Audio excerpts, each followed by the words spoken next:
Hello, and welcome to the Zootsi Center for Compassionate Relief in New York City. I'm Bart Shatto, and I'm your host tonight for Mindful Eye, film at Zootsi Center. Tonight we have two documentaries that touch upon the convergence between self-sacrifice, self-expression, compassion, and the arts. We'll be able to explore how creativity can contribute to a meaningful life to benefit others, from being a Buddhist monk to working in disaster relief and humanitarian aid. First up, we have the feature Monk with a Camera, which chronicles the life of Nicholas Vreeland, or Nicky as they called him. Nicky is the grandson of legendary fashion editor TIna Vreeland, who leads a life of privilege and worldly acclaim and success, power and influence for the life of a Tibetan monk. Initially, Nicky abandons his passion for photography for fear that it might become an attachment and hinder his spiritual growth. Is this for real? Can your artistic passions actually transcend ego and selfishness? Will Nicky leave his camera behind for good, or will the camera save the day? Stay tuned to find out more. Following this feature, we'll have the short, Zootsi Plants Its Roots in Chico, which explores the world of a wildfire disaster relief mission in California, where two survivors meet under the most extraordinary circumstances and are able to channel their creativity to be of service to others. Following each film, we'll be able to chat with these people behind the scenes and explore these topics further. So for now, let's start our cinematic journey. Ladies and gentlemen, Monk with a Camera.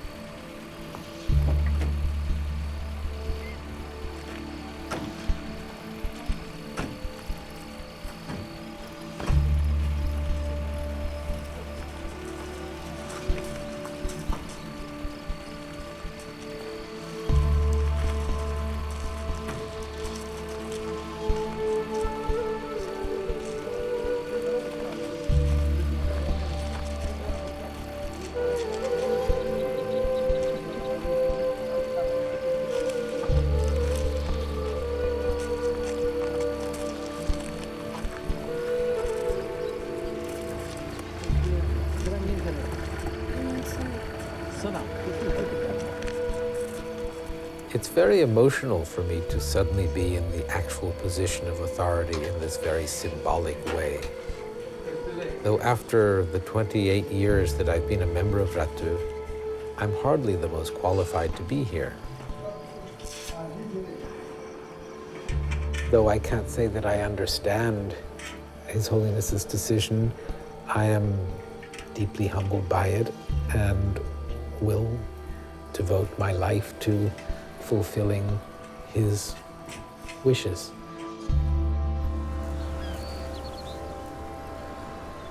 This is a very, very special moment. Oh. This is some extraordinary, extraordinary thing. I feel very privileged to be here. This is an amazing moment for Nicky. An amazing moment for Buddha Dharma also. I mean, really extraordinary. That's right. Now Buddhism reach beyond the traditional sort of border boundary, isn't it? Yeah. It's good. It's good. So now congratulations.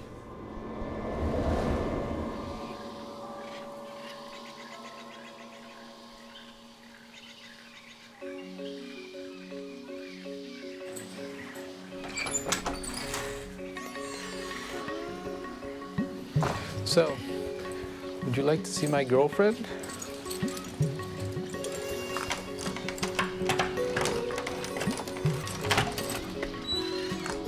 She has beautiful German eyes. A beautiful German eye.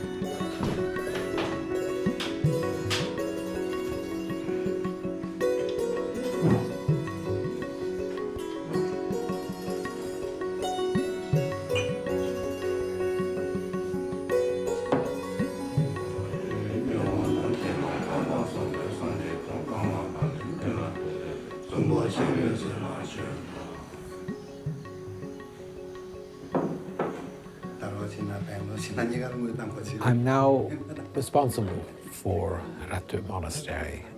The buck sort of stops with me. We have meetings every day, and I make sure that everyone gives his idea of how things should be done. And then I decide. There are all sorts of politics going on that I have to maneuver. And they're politics dealing with a people who are not my people. I may be a Ratu monk, but I'm not Tibetan. And the Tibetan aspect of things is one that I have to navigate.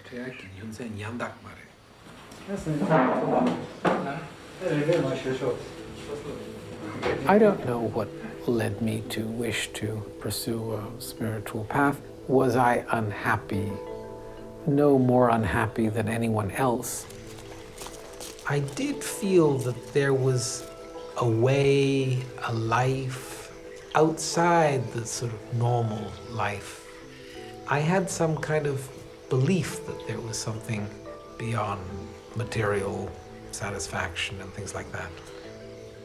Polyester viscose. No, viscose karina shingime. Kare. Viscose kare. Kare?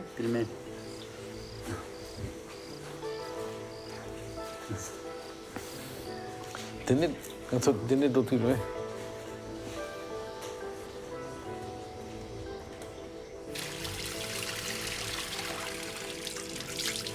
I shaved my head the first time out of a desire to experience having that very important element of self-identity removed. And I don't know why I wanted to experience that. It wasn't sort of a normal thing to do. It's funny that today people shave their heads. That becomes their look. But back then, in the late 70s, there were no shaved heads, except Yul Brynner. I wasn't really studying Buddhism, but I just had this desire to somehow strip myself of what is probably one of the most important image-creating devices, which is our hairdo. I mean, I was perceived as either someone just out of an insane asylum or someone who just had some major brain surgery or someone who had just gotten out of prison or something. There were all these attitudes. I wasn't doing it for its shock value. I was doing it for some desire to cleanse and somehow experience, be out there, naked in a sense. I was taught to always have a handkerchief in the pocket of my jacket. My father taught me that. I'm sure that his father taught him. Whether anyone saw it or not, it was there. He had the most impeccable taste. And it was unusual taste, and it was a little bit flamboyant. It was a little, you know, it had a flourish, definitely. The shine of the shoe was the proper patina.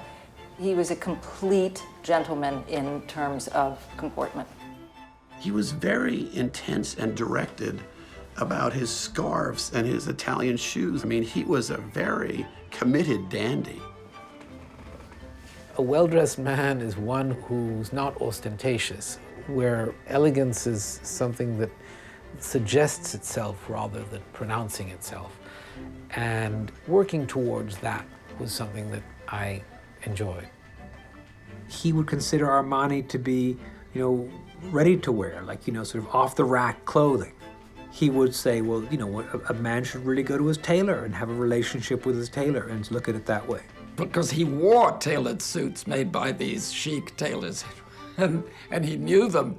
He would photograph them cutting the cloth of a suit and so forth. And none of us, particularly in that time in the 60s, were anything remotely like that. So he was an exotic. Because of that sort of European suave, you know, politesse, my quick superficial read was that he was shallow. And as soon as we became friends, I realized that was completely wrong. Nicky comes from a very special and rarefied world. His parents were extraordinary. Freki is extraordinary. Betty, his mother, was a dazzling beautiful woman who, especially with children, she treated you like you were an adult. And then, of course, Mrs. Vreeland, his grandmother. Everything was cultivated in her life to be the best, no matter if it was the way her shoes were polished, which, of course, Nicky, he absorbed everything, so that Nicky was all about the best of the best. She had very high standards for herself. She sort of expected that of others. I would not have gone to her apartment if my shoes weren't shined. And it wasn't sort of for show. It was sort of bettering oneself for the sake of bettering the world. My grandmother was the editor-in-chief of Vogue, and she worked with really some of the great photographers. Irving Penn was the great photographer at Vogue at the time, and Richard Avedon, whom she had worked with closely at Harper's Bazaar, came to Vogue with her. If somebody wrote a screenplay about the grandson of TIna Vreeland becoming a Buddhist and saying no to all artifice, all fluffy surface, I think somebody might read it and say, this is too obvious. And yet that's what happened. He went from a very opulent space to a very sparse space. And I've always wondered what that is for Nicky. He is this kind of princely figure who grew up in this incredibly fortunate world and then had this moment where he saw that the world of pleasures and appearances that he was so comfortable in, that it was untrustworthy, that it would not ultimately get him anywhere, that it would not carry him across. I remember a story he told me when he made his decision finally to really do this and become a monk in a Tibetan monastery.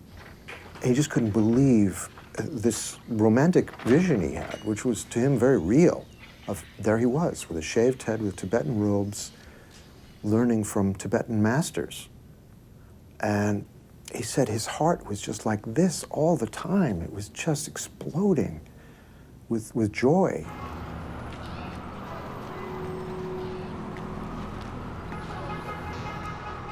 It may have been Hergé who first told me about Buddhism, the author of the Tintin books.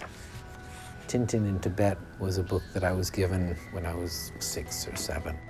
Now, I'm not saying that Tintin in Tibet was the inspiration for my vocation, but it was surely the first introduction.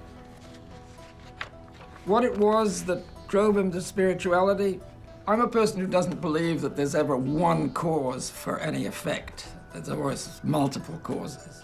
Then there's this wonderful anecdote about Nicky going to India. He was a photographer, so he decided to make a book about the last Maharajas of India. But he had several days to wait. He'd gotten to New Delhi. So instead of waiting around, he got on a plane and then a train and then a bus to Dharamsala, where the Dalai Lama has his palace at the top of this hill. And he was running up the hill with excitement and with his camera in his hand. And all of a sudden, there was a couple of young monks who were above him coming down the hill, and they stopped him like this. He couldn't figure out why they had to stop. And they said, "Didn't you see you were about to step on an ant?" And the concept that the life of a bug is that important was a flash in his mind.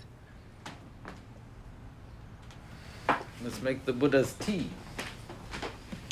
This is saffron water, which looks nice, so it's an offering to the eyes, and it smells good, so it's an offering to the nose.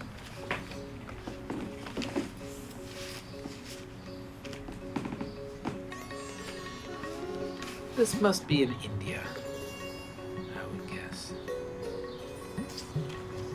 One of those Indian photographers. This is my grandfather. My parents. I was born in Switzerland, in Geneva. When I was a tiny little baby, my parents spent the summer in Portofino in Italy, up in the north. And they they would carry me around in a basket. This is us in Sardinia, my mother, my brother, and me. This was our house in our little pontile. This is a horse that the King of Morocco had given to Jackie Kennedy. This must be an Abbot sitting. That's me in the south of France. Well, my father being a diplomat, we lived in different countries abroad, Switzerland, Germany, or Morocco. This is all of us in Morocco, photographed by Cecil Beaton.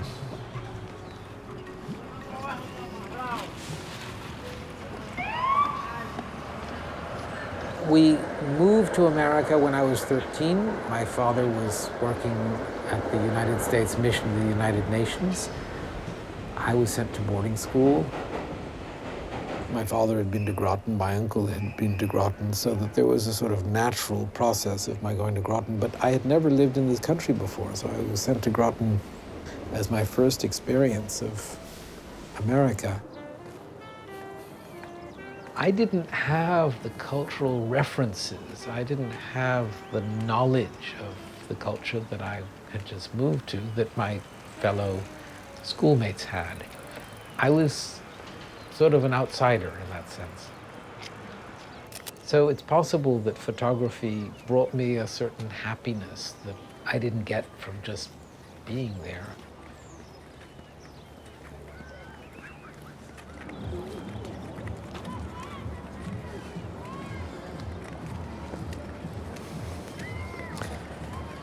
I actually played hockey at Groton my second form year.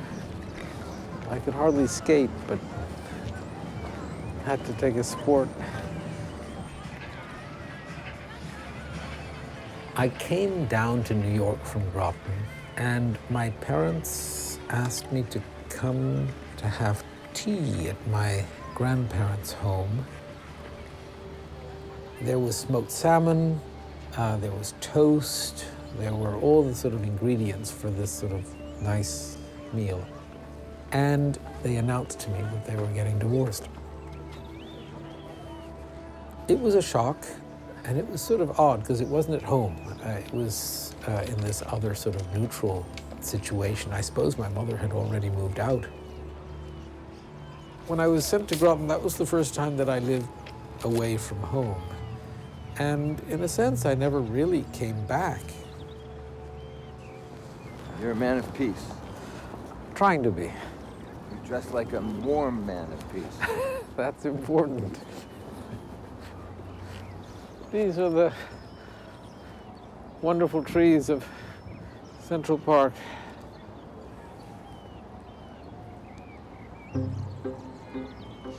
I think trees are quite beautiful, and I think that it's interesting to find that place where a tree shows its beauty. I realize that when I say that, it suggests that there's some quality of the tree that reveals itself, that there's some sort of essential treeness that is being discovered by the photographer or revealed by the tree. And of course, I don't believe that to actually exist.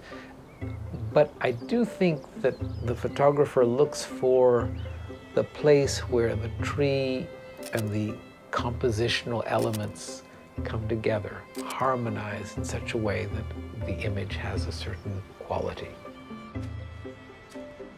Once I developed a real interest in photography and a wish to work for a photographer, the photographer whose work I really admired was Penn.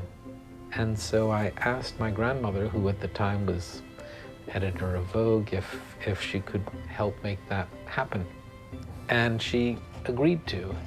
He was very gracious, and immediately his secretary called me and said, "We await you on Monday morning at 9 o'clock. And off I went for my first day of work. I suppose I was 15.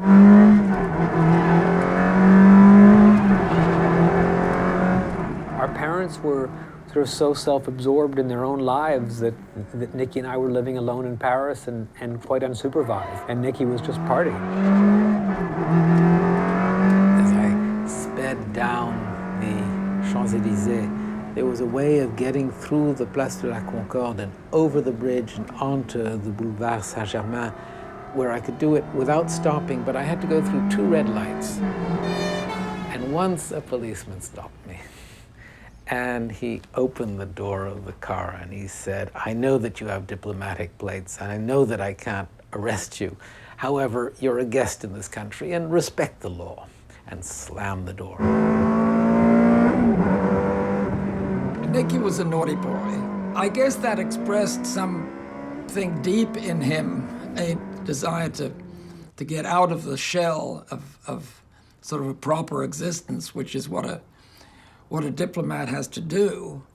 Already, he wanted something more than that. He was the boyfriend of the most glamorous women, and everybody loved Nicky, and he was the center of things, and he was working with Dick Abbott and he was working with Penn. But somewhere Nicky was not connected to that very glamorous life. He did not buy into it. He may have been living in it, but it's as if he never went below the surface of it to make an investment in it. He looked very different with his hair on, for sure. Always with a Leica. You know, we had these constant arguments. He liked Leica, I liked Nikon.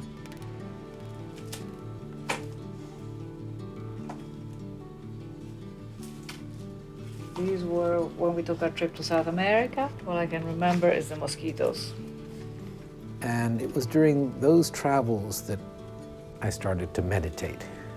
In some little town in Baja California, an article on transcendental meditation came out in Time magazine that made its way to this little town. And the last paragraph of the article talked about how to meditate. And that became my first instruction in meditation. You sit and you repeat the mantra that you've been given, and you don't hold on to thoughts and you don't push them away. And that was the beginning of my own spiritual journey. You know, we were escaping from New York, we were escaping from America. I think we were also escaping from reality, let's face it. Nicky was particularly confused. I think if you live in New York and you have a grandmother who's TIna Vreeland, you think of the practical. You think, I have to make a living, I have to be successful, I have to... And then there was the spiritual, which pulled him in a completely different direction. And then upon our return from that trip, I began to look for an actual path, teacher, and it was in my search for that I was introduced to Chungla Rinpoche and began studying at the Tibet Center.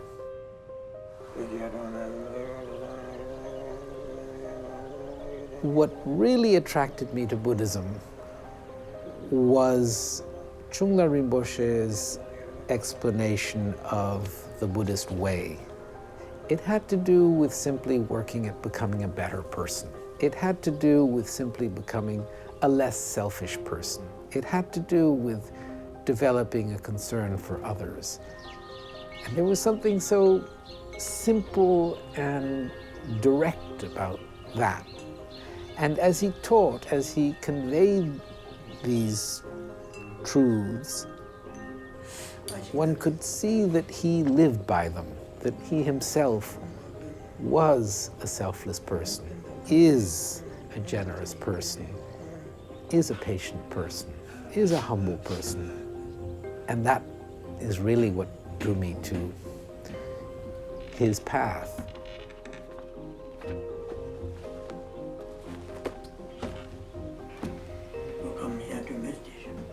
People come here to meditate.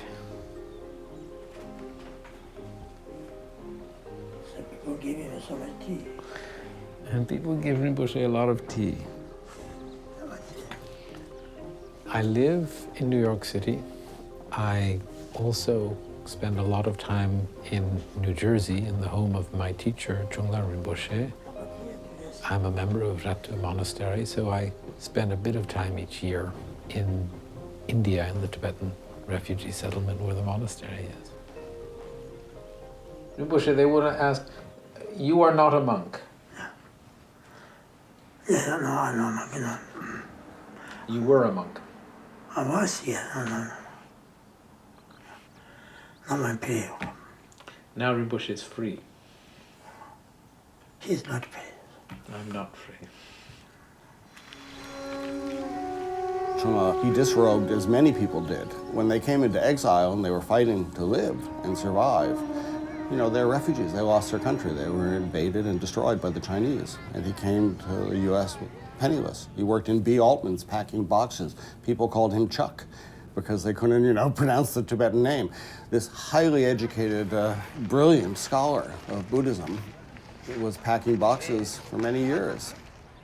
His Holiness once said in a large public talk that at a certain level of mental development, it's far better not to be in retreat in a cave in the Himalayas, but to be living in New York, the streets of Manhattan, as he put it. That's Trungpa Rinpoche. He came to this city and lived in a tiny little hermit cell with his cat.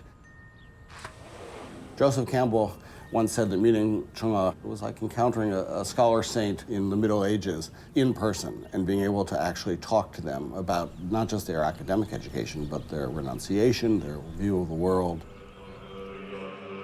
Rinpoche, he was chosen to be the questioner at the final debates of the Dalai Lama.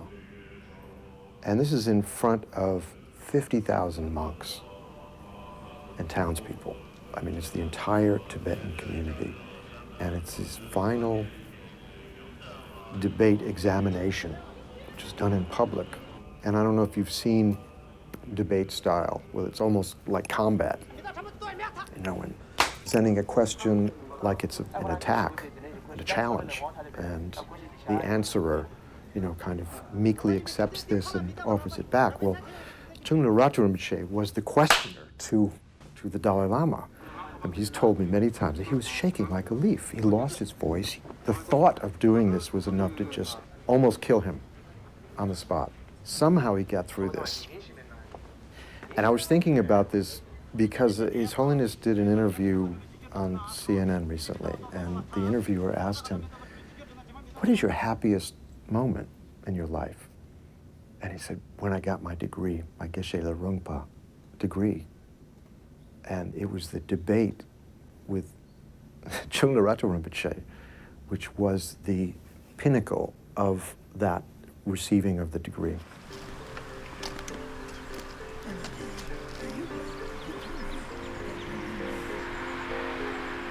I've had, from a young age, a tendency towards putting myself in the hands of a master. When we lived in Morocco, I used to go riding. There was a teacher, Monsieur Raymond. Monsieur Raymond asked me to come every day to ride his horses, and he said, I will teach you. I think the same thing is true when I went to work for Mr. Penn. He assumed that position in my life of being the master, the teacher, and I liked that. So that the process of becoming the disciple of Trungpa Rinpoche was one that, in a funny way, not unnatural.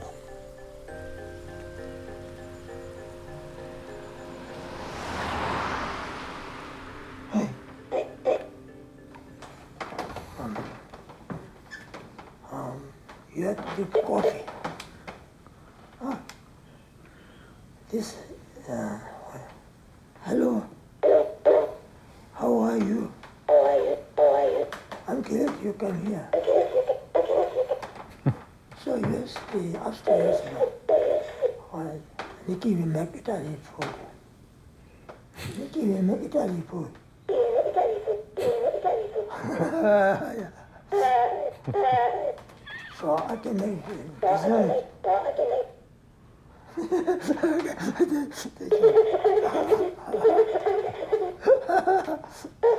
Ha ha. Oh, ha ha.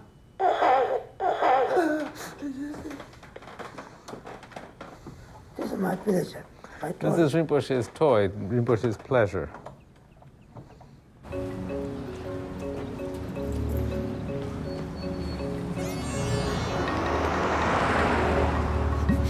that a Lhasa Apso? Yes, it is.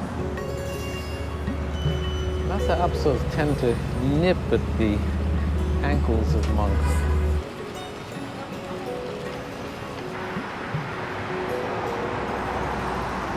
So, I follow you. Yeah, well, you're seeing most of it. The key to the negative.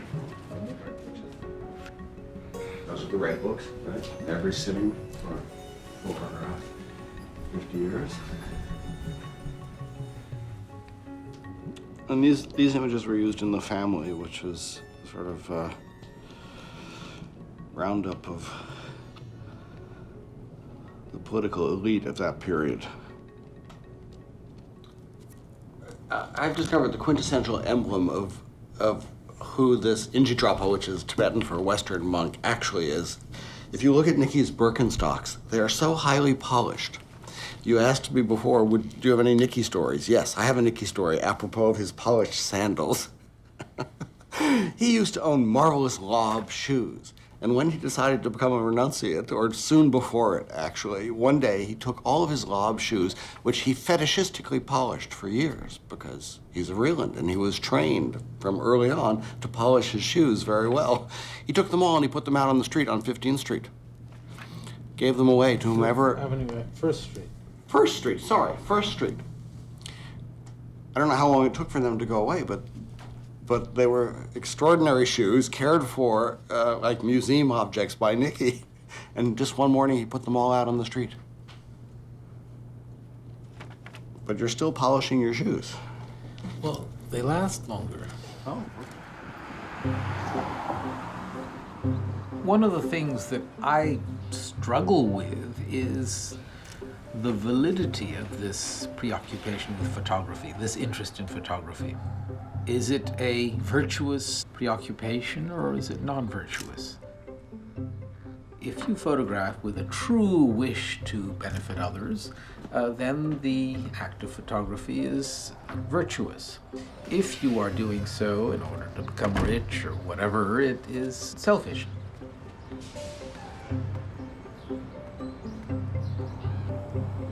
I thought I would be a photographer. From the age of 13, had this passion for photography that nothing else really seemed to take me away from. This is where I was living in the late 70s, and someone came in, bumped the door open, and took all my cameras. That was very liberating. The cameras were all insured. I lived on the insurance money for a few years and was able to devote myself to studying with Rinpoche. And that was part of the end of one life, and the beginning of his becoming a monk was the fact that he no longer had any cameras. Nicky embraced this philosophy that says life is not only problematic, you need to separate yourself from it. The word attachment started coming up all the time. This was an attachment, that was an attachment. His photography was an attachment.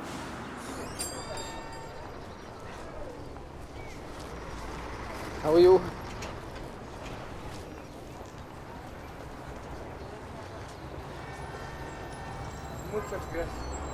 So we became friends via peanut butter. Peanut butter is the glue of our friendship. Yes! That's how it started. That's how it started. Good luck. Thank you, sir. Thank you. See if there's a track on this board here. 311 to Dover. That's your next train. Today? Yes. 3:50. New Jersey train is 2:55. Trenton Express now boarding at 14 West. All aboard. In 1980, I was studying with Rinpoche, but I was working on the creation of a dummy issue for the new Vanity Fair magazine. The phone rang, and it was someone telling me that my mother had just fallen and that I should come to a doctor's office. And I went and then brought my mother to the hospital and discovered that she had a broken hip and that the break was due to her having cancer that had spread to the bones. She decided to go to Canada to have some kind of treatment, and I went to visit her next to a lake outside of Montreal. She was so happy. She felt she had a new lease on life, and she was well. You could see that she was doing well. And I remember going back to my room and sitting and saying my evening prayers and having this strong feeling that, yes, she had this momentary reprieve, but that ultimately she would die, and that ultimately we would all die, and that therefore it was really important to seize this moment and make constructive use of it. Seize this life. I realized that the most effective way that I could use this opportunity would be to devote myself to my spiritual practice, and to do so wholly, fully, as a monk. And arriving at that conclusion was sort of terrifying.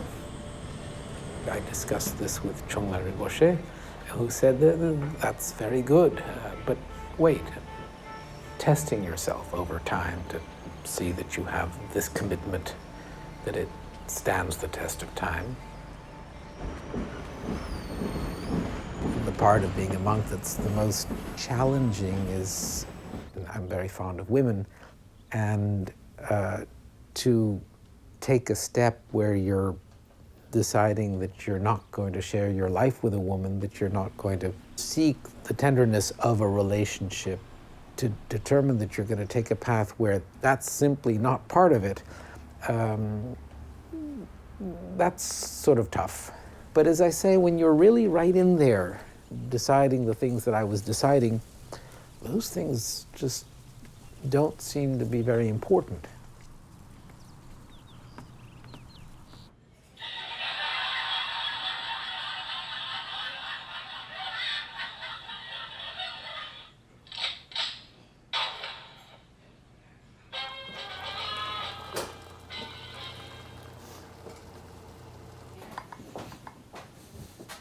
I didn't tell anyone about my desire to become a monk. I didn't discuss it with anyone until Chongla Rinpoche told me to request an audience with His Holiness the Dalai Lama and to discuss it with His Holiness, which I did in the summer of 1984. His Holiness asked me whether I intended to be a monk in India or in the West. And I said, in India. And he said, yes, then you should do it. You should go to India, and you should do so quite soon. The die had been cast. That was where I was going. I had been given His Holiness's blessing, His Holiness's support. A few months later, I was on the plane to India.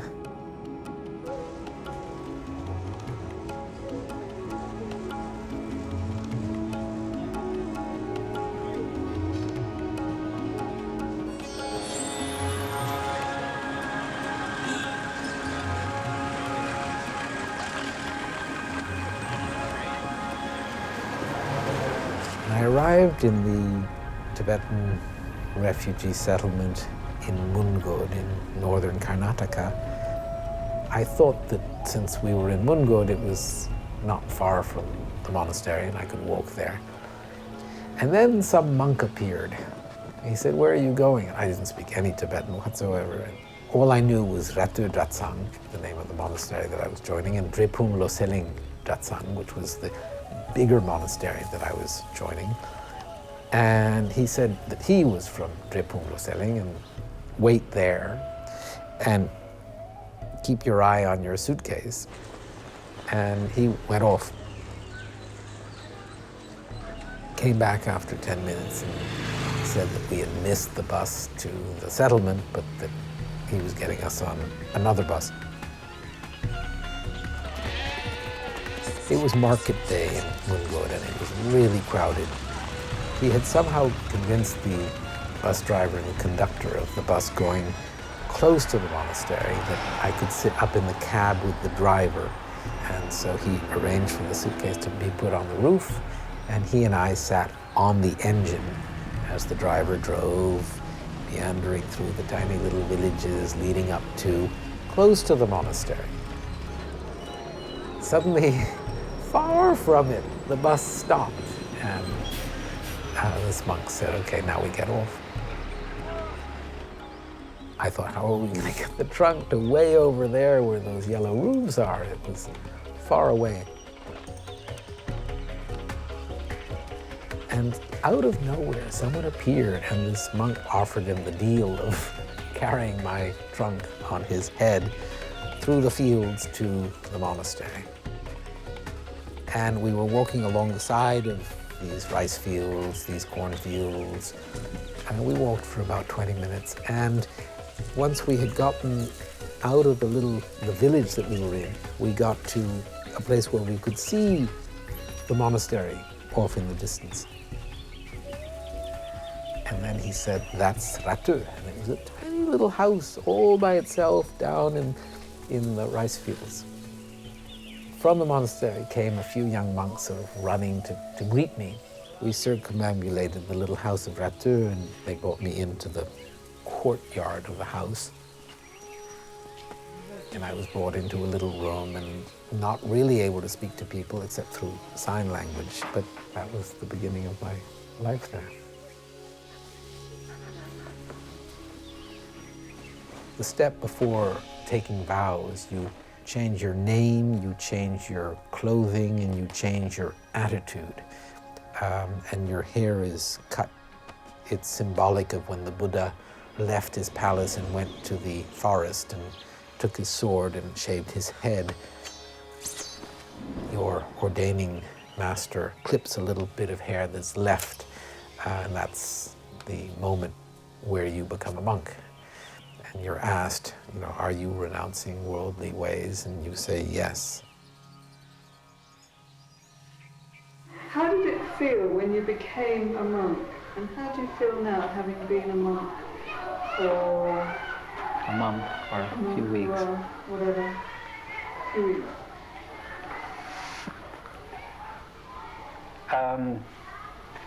It felt so totally natural. It was sort of amazing that it was something that I leapt into so easily.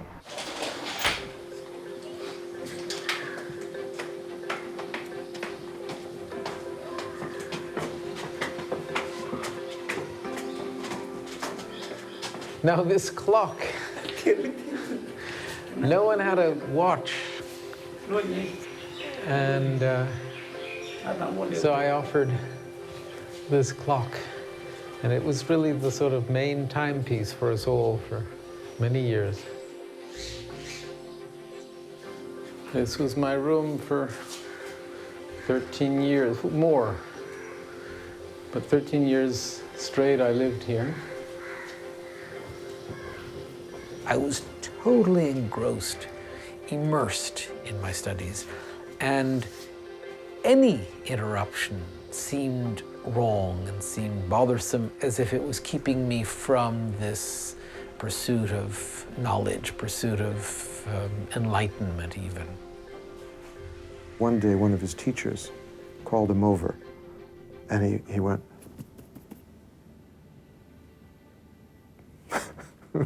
"Calm down. This is work. We're here to work on ourselves." And he said it was such a terrific lesson to him. He took a deep breath and said, "Okay, this is my life now." This is our protector deity set up.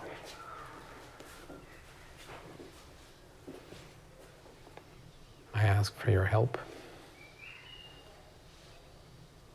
in fulfilling His Holiness's wishes.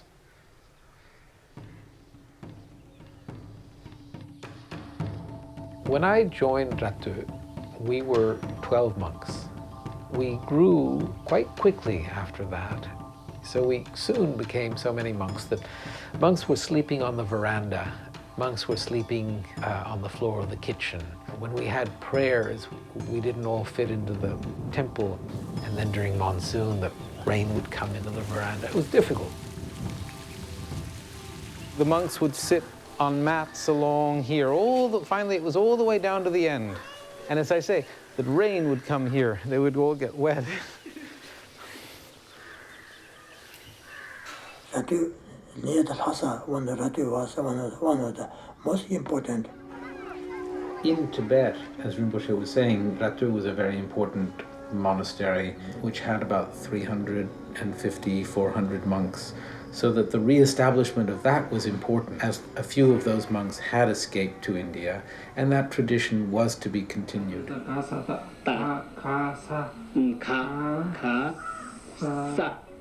Though I shared my studies with my fellow monks, we were all sort of in it together, as it were. I couldn't really speak because I didn't speak Tibetan fluently enough to really sort of hang out and chat. And we just came from such totally different worlds. They would ask me about, had I ever been in an elevator? And how tall were the buildings in New York? And how did one sort of get up and down? And how long did it take? And what did it feel like to be in the elevator for the 100 floors to get to the top of the Empire State Building and things like that? I was trying to explain the fact that the time was different because the world is round, something that most of my fellow monks did not believe, and that, for example, if I were to call America, it would be evening in America the day before when it was morning here. And they said, you can call America? We couldn't quite get to the point of an appreciation of time difference. So we, as I say, came from different worlds. But they had come from Tibet. Most of my fellow monks had come walking for a month and a half over the Himalayan mountains into Nepal and then come into India. And so their journey to the south of India was a far more arduous one than mine. I mean, I had taken a long plane trip and a long cab ride and bus ride, but nothing like what they had gone through. A letter from America took a few weeks. I remember soon after I got there, getting a letter from my mother's doctor that my mother was very ill and that she could live between 2 weeks and 2 months. And it took a month to get there. So I had no idea if my mother was alive or not.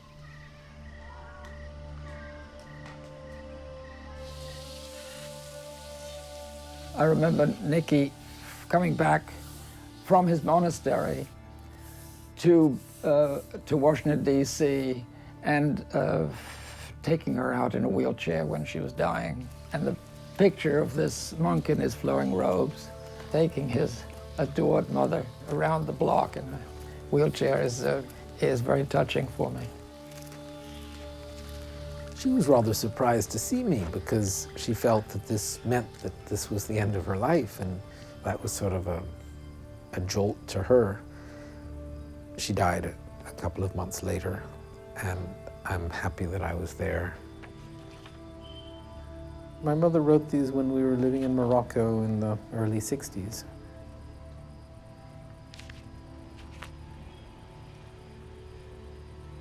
My life is ending. Have I left more than shifting traces on the moving sands?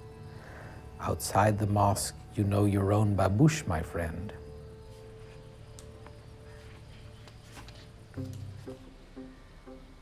And before he left, I took him aside and I said, listen, I would love to give you a camera because I think you need to bring a camera. He said, no, I can't bring a camera because it wouldn't be appropriate. And I said, no, you're a photographer and you should have a camera. Then it was a typical Nicky conversation where I said to him, I'd love to give you a camera, and he said, okay. I said, what camera do you want? Well, then it became like, it's got to be a Nikon, it's got to be this kind of thing. I don't know if it should be this lens or that lens. I mean, it was a very complicated conversation. Again, the sort of pursuit of perfection. And then he said that he put it in his trunk in his room. I sort of thought of it as Pandora's box, when I would open it and take the camera out, and and then I would carefully close Pandora's box up again once I had taken my pictures. So I felt I had a little control over Pandora. And about 10 years later, Martine Franck, the widow of Cartier-Bresson, came to the monastery, and she really got me to start taking pictures again. She pushed me. When I said to her, you know, photography is really like the piano. You have to do your scales every day to really be able to perform. She said, well, do your scales. He lived 14 years straight in his monastery, and during those years, at one point, he didn't come out other than every other year, and he'd come out for a couple of months and go right back. It was very intense, and the pictures in those years were amazing. A lot of studies of his room and his screen and his wall and his different sort of things was very, very powerful. There was a chair right here. I used to photograph anyone who came in, either at that chair or here. The photograph I took of His Holiness, I took here. I had prepared my place here on a box. And around here there were hundreds of people all over. Police were pushing people back here and pushing people back so that I could take the photograph.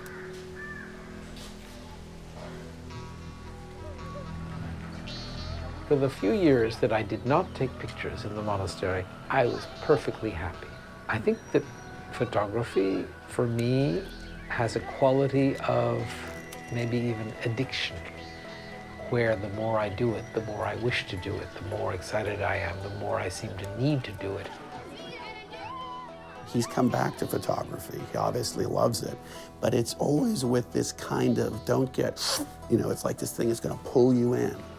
And I've said this to him, I said, you know, everything's an attachment with you. And he said, you could look at it that way, but I prefer to look at it as you just stay light, you stay above it, so that it's not so much a negative thing.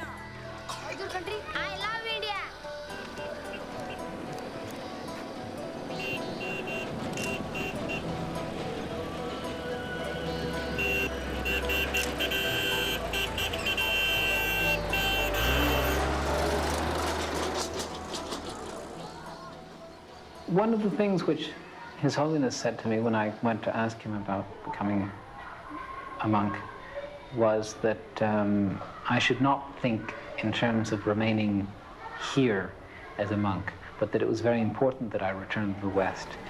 He went on to say that Buddhism was not a Tibetan phenomenon, and Buddhism, even Tibetan Buddhism as practiced in America, must not remain Tibetan Buddhism. Ultimately, it was important that I return to help in the process of developing American Buddhism.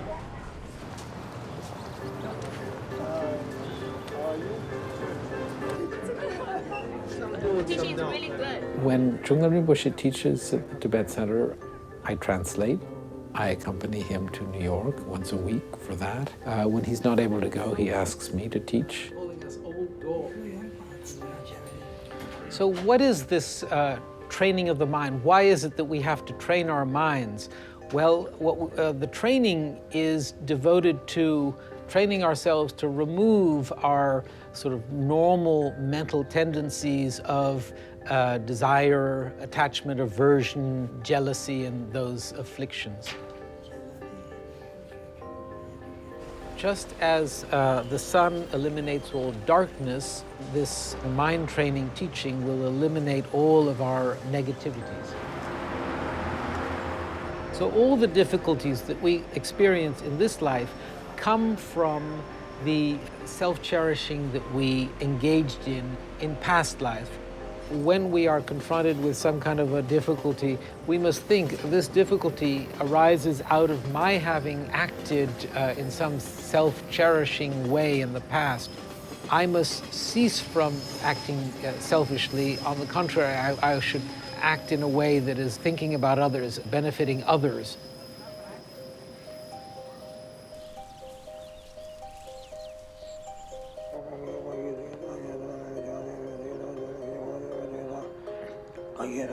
Rinpoche is my teacher. Chungla Rinpoche is my teacher. Everything that I know about this path, everything that I know about spiritual practice, I've learned from Rinpoche, either from his specific teaching, scolding, encouraging, or from his example. He's really sort of taken me over, as it were, and led me along, carefully training me.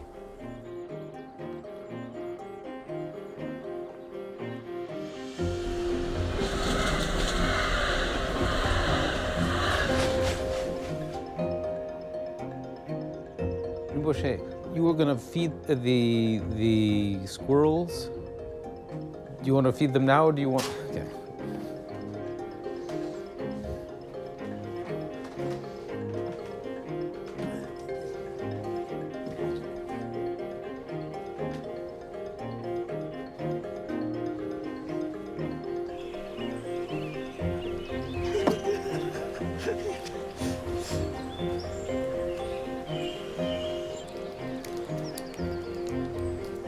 In 1983, we were given some land on which a Ratu house was built. Then after a few years, as we grew, we couldn't fit. Each year, more and more monks would appear of different ages and wanted to study at Ratu. The population kept growing, and if you look at this wonderful Christmas cards that Nicky started sending from Ratu, the first one, there were, 18, 20 monks there, and then before you know it, there's like 100 monks. Barely enough food, no place to sleep. Everything was around a very small shrine room, gompa. And Nicky took it upon himself to really build something that was appropriate and would be able to house more monks, because monks kept coming in, escaping from Tibet, China. It was very urgent that we build new monks' rooms because we were splitting at the seams. We were living 3, 4, 5 to a monk's room. Here, you wanna... In 2008, we had the funds to build a temple. And some friends said it's essential that you build the whole monastic complex in one fell swoop because it's much more expensive to do it in piecemeal. They actually pledged to provide the funds necessary for that construction. And so we went ahead. I ensured throughout that my fellow monks were participants. Even when we were planning where to put the buildings, we would all go out into the fields and discuss. So it was really a communal effort. I had a book to write, A Profound Mind, which was taking His Holiness's teachings on the realization of emptiness, the ultimate view in Buddhism. And so I decided to put myself in the guest house and write, and while there would be able to preside over, watch over the building. By September of 2008, I realized that the economic situation was sort of changing in the world, and conveyed to these people that if they were not able to live up to their pledge, that they should say so. But they said, no, go right on ahead. So we did. We were building. The whole operation was moving. We had signed contracts with contractors. We were in the middle of construction. There was no way of stopping. However, by November, when we desperately needed the funds to continue, none came. And that's when I had to really throw myself into finding funds elsewhere. Nicky was very, very stressed. He felt caught in a situation where no one anticipated that the economy was going to tank, and no one anticipated that people who'd made pledges were not going to be able to respect their pledges. And meanwhile, all those monks in India didn't understand what was happening or why the monastery might have to stop being built. He felt a very big responsibility on his shoulders, and a need to figure out how to raise that money to pull it through.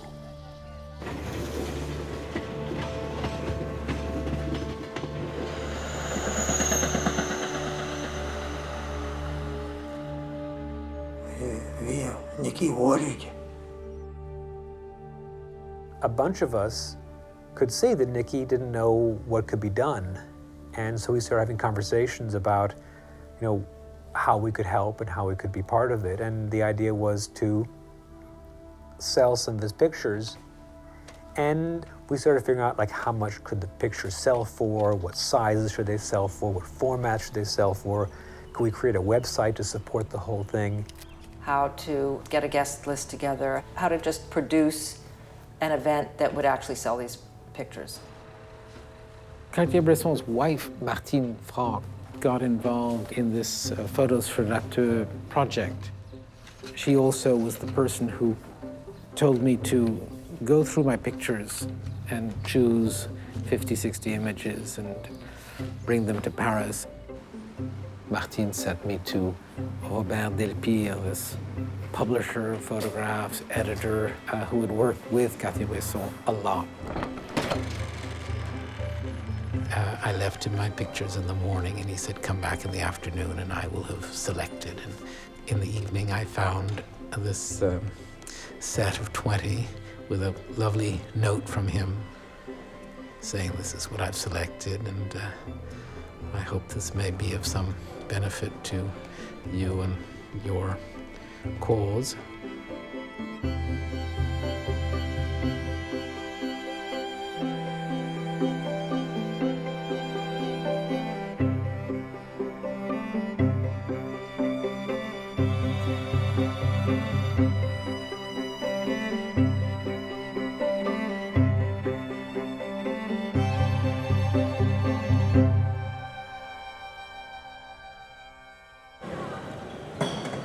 It took up a lot of time for Nicky. I mean, he was spending a lot of time traveling back and forth. There was an event in New York and Chicago, and New Delhi, Paris, and Berlin, Rome, Milan, Genoa, Naples. These presentations were done for a short amount of time, several days, 1 day, 3 days, whatever they were. They're all different. And they were hosted by friends of Nicky's who cared for him and wanted to support him.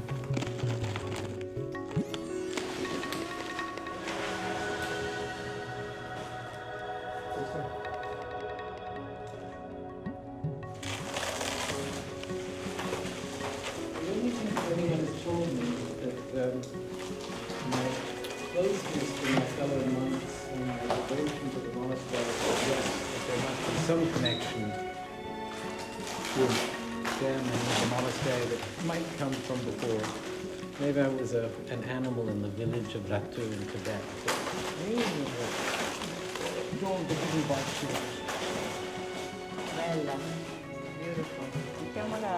So these two boys are playing Karim.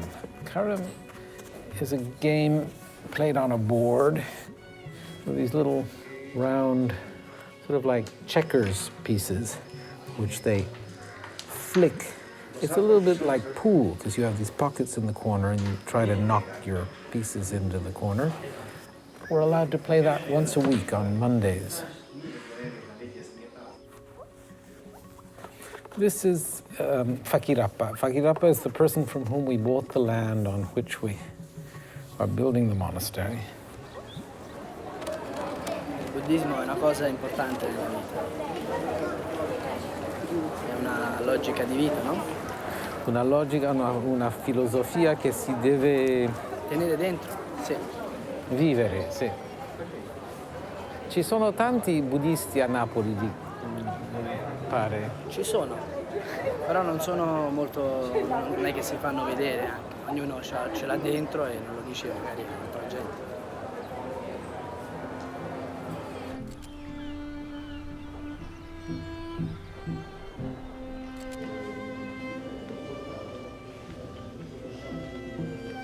So and then he sold his photos, and that gives probably $400,000.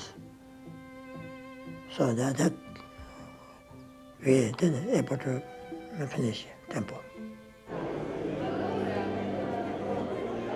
And each place, there were these outpouring of people who came and loved the pictures. So it slowly built and took a life of its own. But at first, we really had no sense that this could work. Hello? Hello, Nicholas Vreeland? Nicky has connections in the world to people of resources and people who have influence and power. He's pretty singular, maybe totally singular in the Tibetan community. You've been important from the beginning of my love for photography. Thank you. He was very elegant about it, but also fearless of going to people and saying, look, I need help. And it wasn't for him, it was to save these people. His total belief that Buddhism and this Tibetan form of Buddhism would be of enormous service to humanity. So that motivation that comes from that to help people, I think it empowered him and allowed him to go to his friends all over the world and find the resources to build this monastery. But also not just build it, it's beautiful.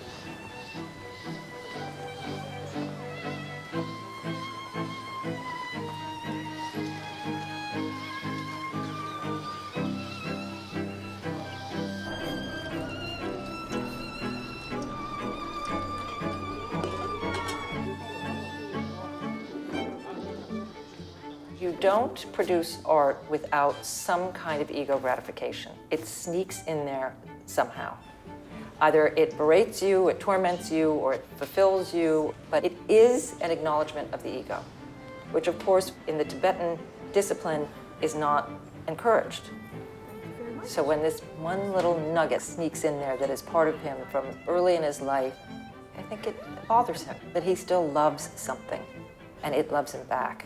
And he's not supposed to have that kind of relationship, I don't think. It's the ultimate conflict for somebody like Nicky, the absolute ultimate conflict. I kept trying to give it up. I kept trying to not have it be part of my life. And I kept wishing that Rinpoche would say, get rid of your camera, stop even thinking about it. He never did. On the contrary, he would say, take pictures. Bye-bye. Thank you. But I have one interview tomorrow. I don't know. I'm coordinating. Yeah? I'll keep Lisa posted. Okay. And interestingly, it was the fact that I continued to take pictures that enabled the monastery to be built. It was those pictures that we've been able to sell to raise the funds to build the monastery.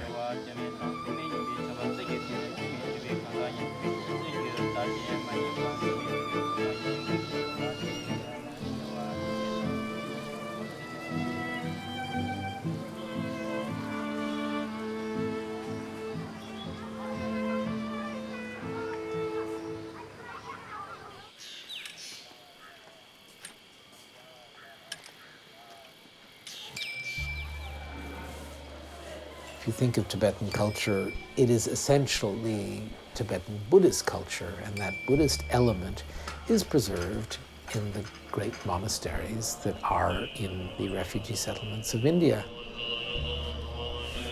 These monasteries are devoted to training individuals, monks, to develop themselves in such a way that benefits the world. There's actually a Muslim saying, the unwise person tries to change others. The medium wise person tries to change his environment. The wise person tries to change himself. And I think that's what we're trying to do.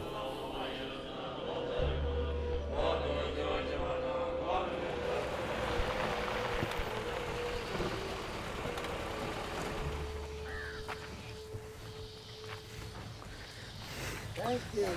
I'm most honored.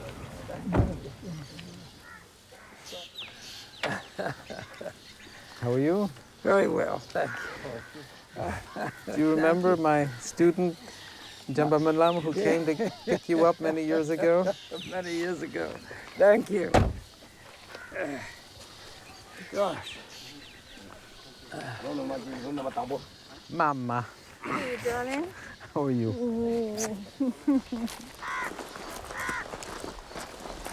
So these are the national colors. Now you have two things. You have this flag, which is the Buddhist flag. Yes. And the flag with the sort of... Well, that I know the Tibetan flag. That's in your room in Marrakesh. Look how beautiful this is.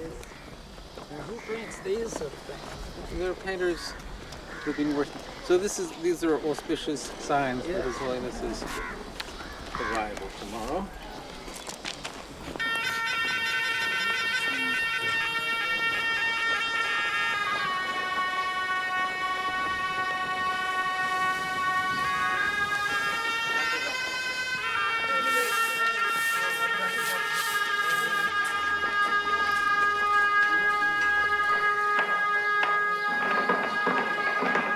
Oh, don't worry. His Holiness knows. No, don't worry. His Holiness knows. His Holiness knows. You leave here, or even on here, no problem.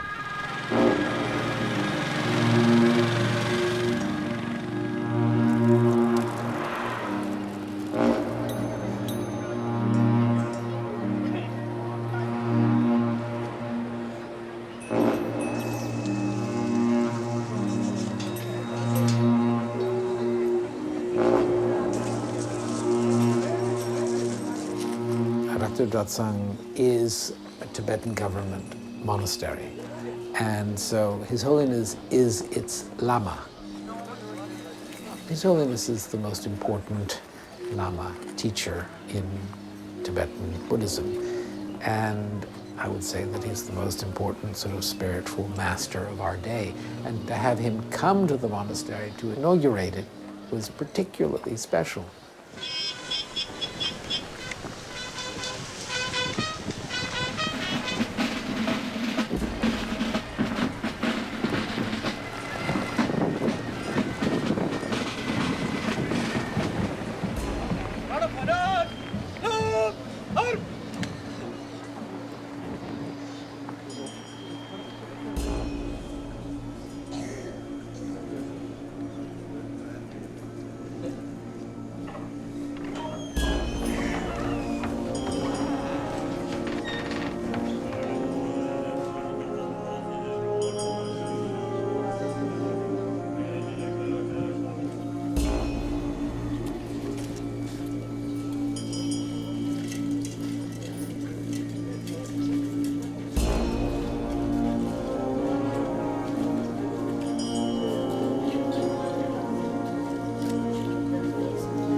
His Holiness looked around, really examined all aspects of the temple. And what was wonderful was that His Holiness seemed to be happy there. He settled in. And for me, that was a great compliment because it meant that we had finished it correctly.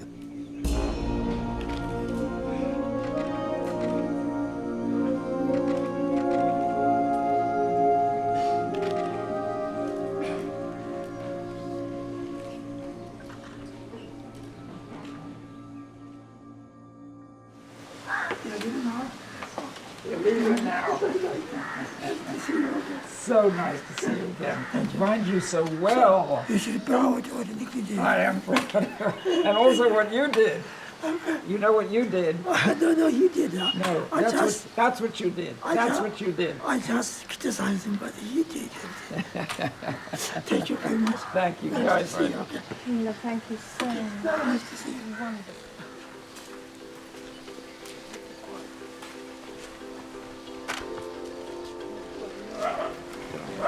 You so proud of it. I hope you do come down.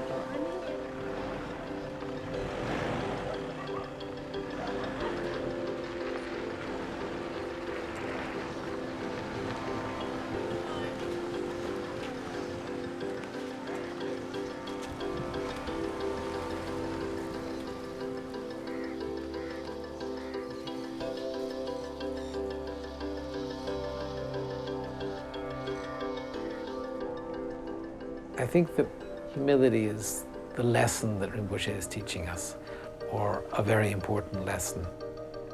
The ultimate truth in Buddhism is selflessness. A lack of self has many layers, and the cultivation of humility is a way of cultivating, working on the diminishment of pride.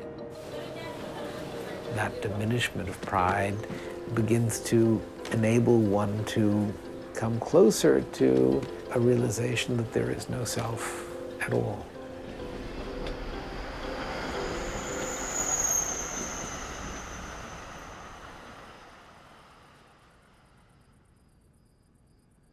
Nicky called me from Chungla's home. He never calls me on the landline from the house. So I didn't know if something had happened to Chungla or something serious. And Nicky's voice was very serious. And he started by saying, Alexander. And I was like something's happening here. Like, what happened? And he told me that he'd just gotten an email that His Holiness had selected him to be the abbot of Ratu Tratsang Monastery. So when did you fly in? Yesterday morning. I just got here. I was stunned. If anything, I was quite confident that I would not be appointed. I don't have the qualifications, I'm not a scholar, I'm not Tibetan, and I'm not really totally familiar with the ways of the monastery, and that my far more qualified fellow monks would be. What's more, I've been attending Chungla Rinpoche and was quite sure that that was the most important thing that I could do.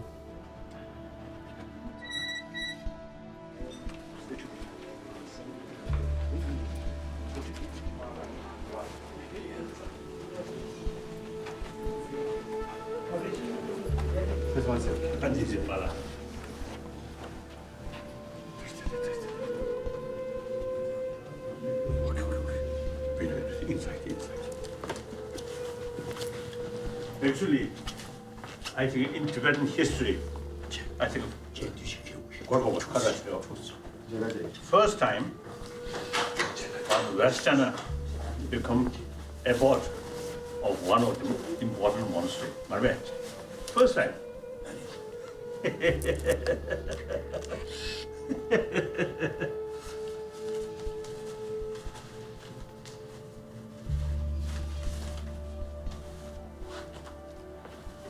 Presidente, Ratu che buscava. Did Jada. I think it's Suzuki. I should listen to it. Yeah, come here, shush. Come here, shush. Mama, let me see, shush. Salama, yes. I'm so proud. So proud. Thank you. How are you? Okay.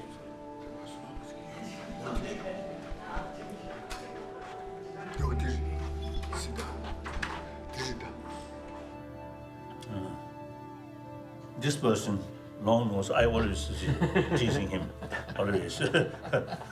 This person, I know through many years.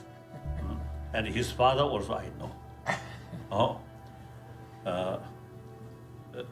So since a number of years, he became a monk. He's a very good monk. Then his sort of devotion to this stupid Lama.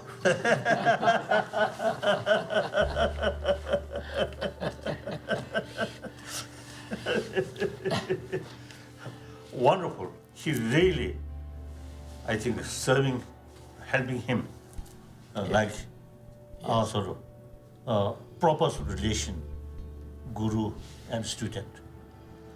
Wonderful, wonderful. So it is quite nice. Lama disrobed. The student.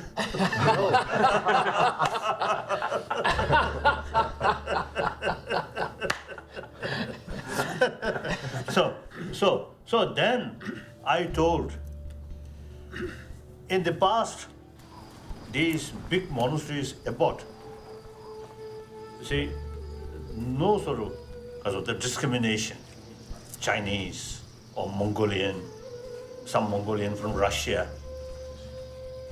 So now, new time, some Westerners who join our monasteries and carry study. So therefore, looking from overall, I thought it is nice. One Westerner should become Abbot, one important monastery.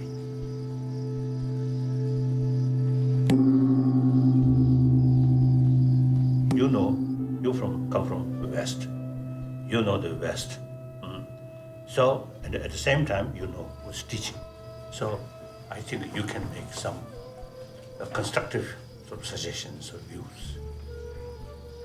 So that's my hoping. But your special sort of duty is now you, in a way, bridge Tibetan tradition and Western world, isn't it? So that's your special city responsibility. Then, whenever you have some sort of dilemma, some doubt, and approach me, even telephone.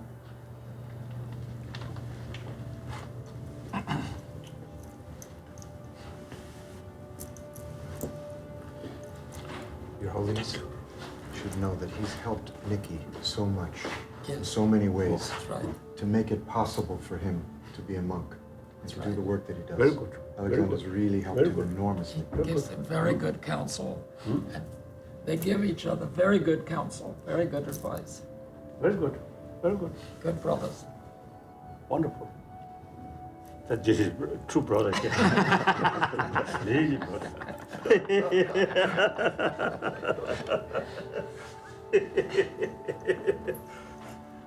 Thank you. Okay, thank you.能不能提醒点？不是别说了。这个影响现在在这边双学还有影响。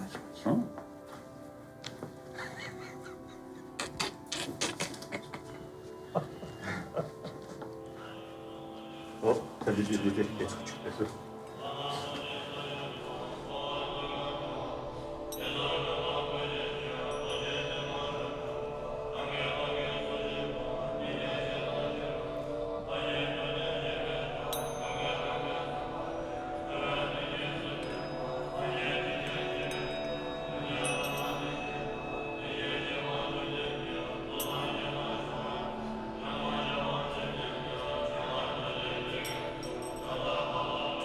I suddenly realized that I was no longer my own person, that I was a representation of my fellow monks, and that I was also a representative of His Holiness, who has appointed me to this position.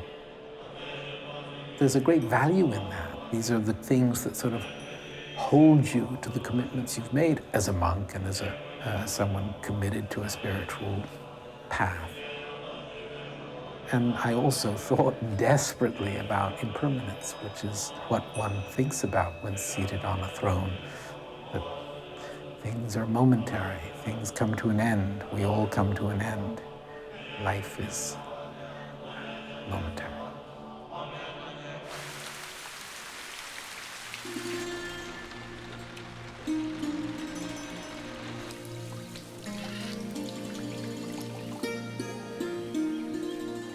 I think His Holiness, having known Nikki from the very first moments of his embracing this, watched his voyage and saw how capable he was and how dedicated he was and how necessary it was to have a serious, stable Westerner that was part of this process of the Tibetan community engaging the West and finding a way to not only exist and survive, but also to transform in its relationship with the West.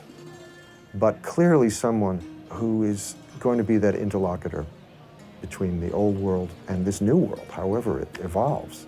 And I think the respect that Nicky has in the Tibetan community will allow him to bring Tibetans into a new world that in many ways is quite different from the way it was. And it has to be different. No, nothing stays the same. So I think His Holiness sees Nicky as an agent of change in his own community. So how do we reach happiness? We content ourselves. We work. It's like a discipline where you work at recognizing the dynamics of attachment, desire, and then working against that dynamic and developing contentment, simplifying our ways of life, being satisfied with whatever we get. And the more content we are with what we have, the happier we are.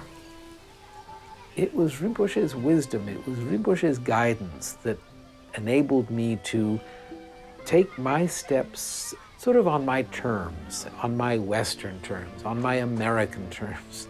I know that that has led to the fact that I'm a monk today. I think what's exciting about what Nicky's doing is that he's not following a path, he's really forging a path. Now that he's ghostwritten his second book on behalf of the Dalai Lama, that is also, a really beautiful book.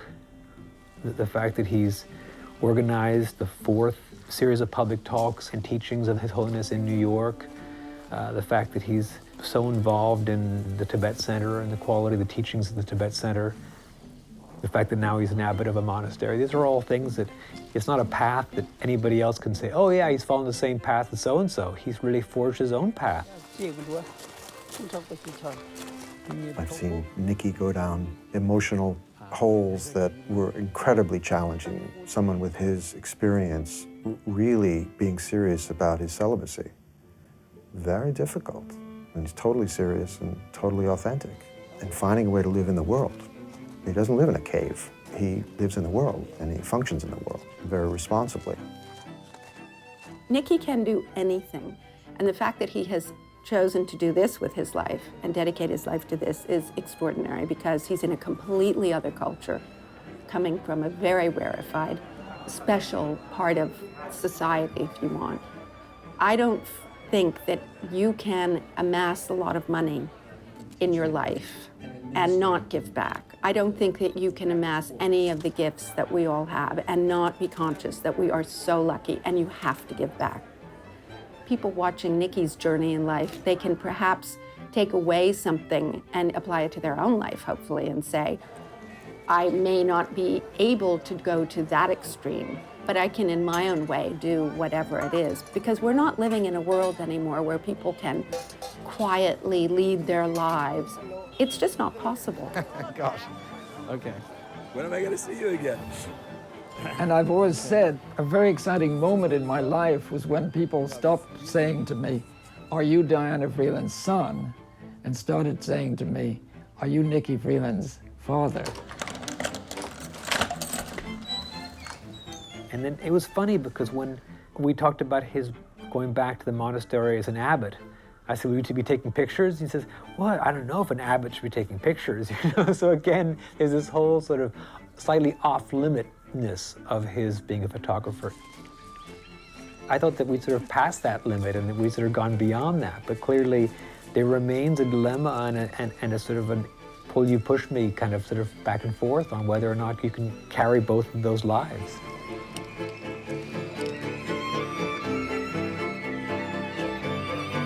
Look here, and it's a slow exposure, and we're going to do another without any smile.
Welcome back, everyone.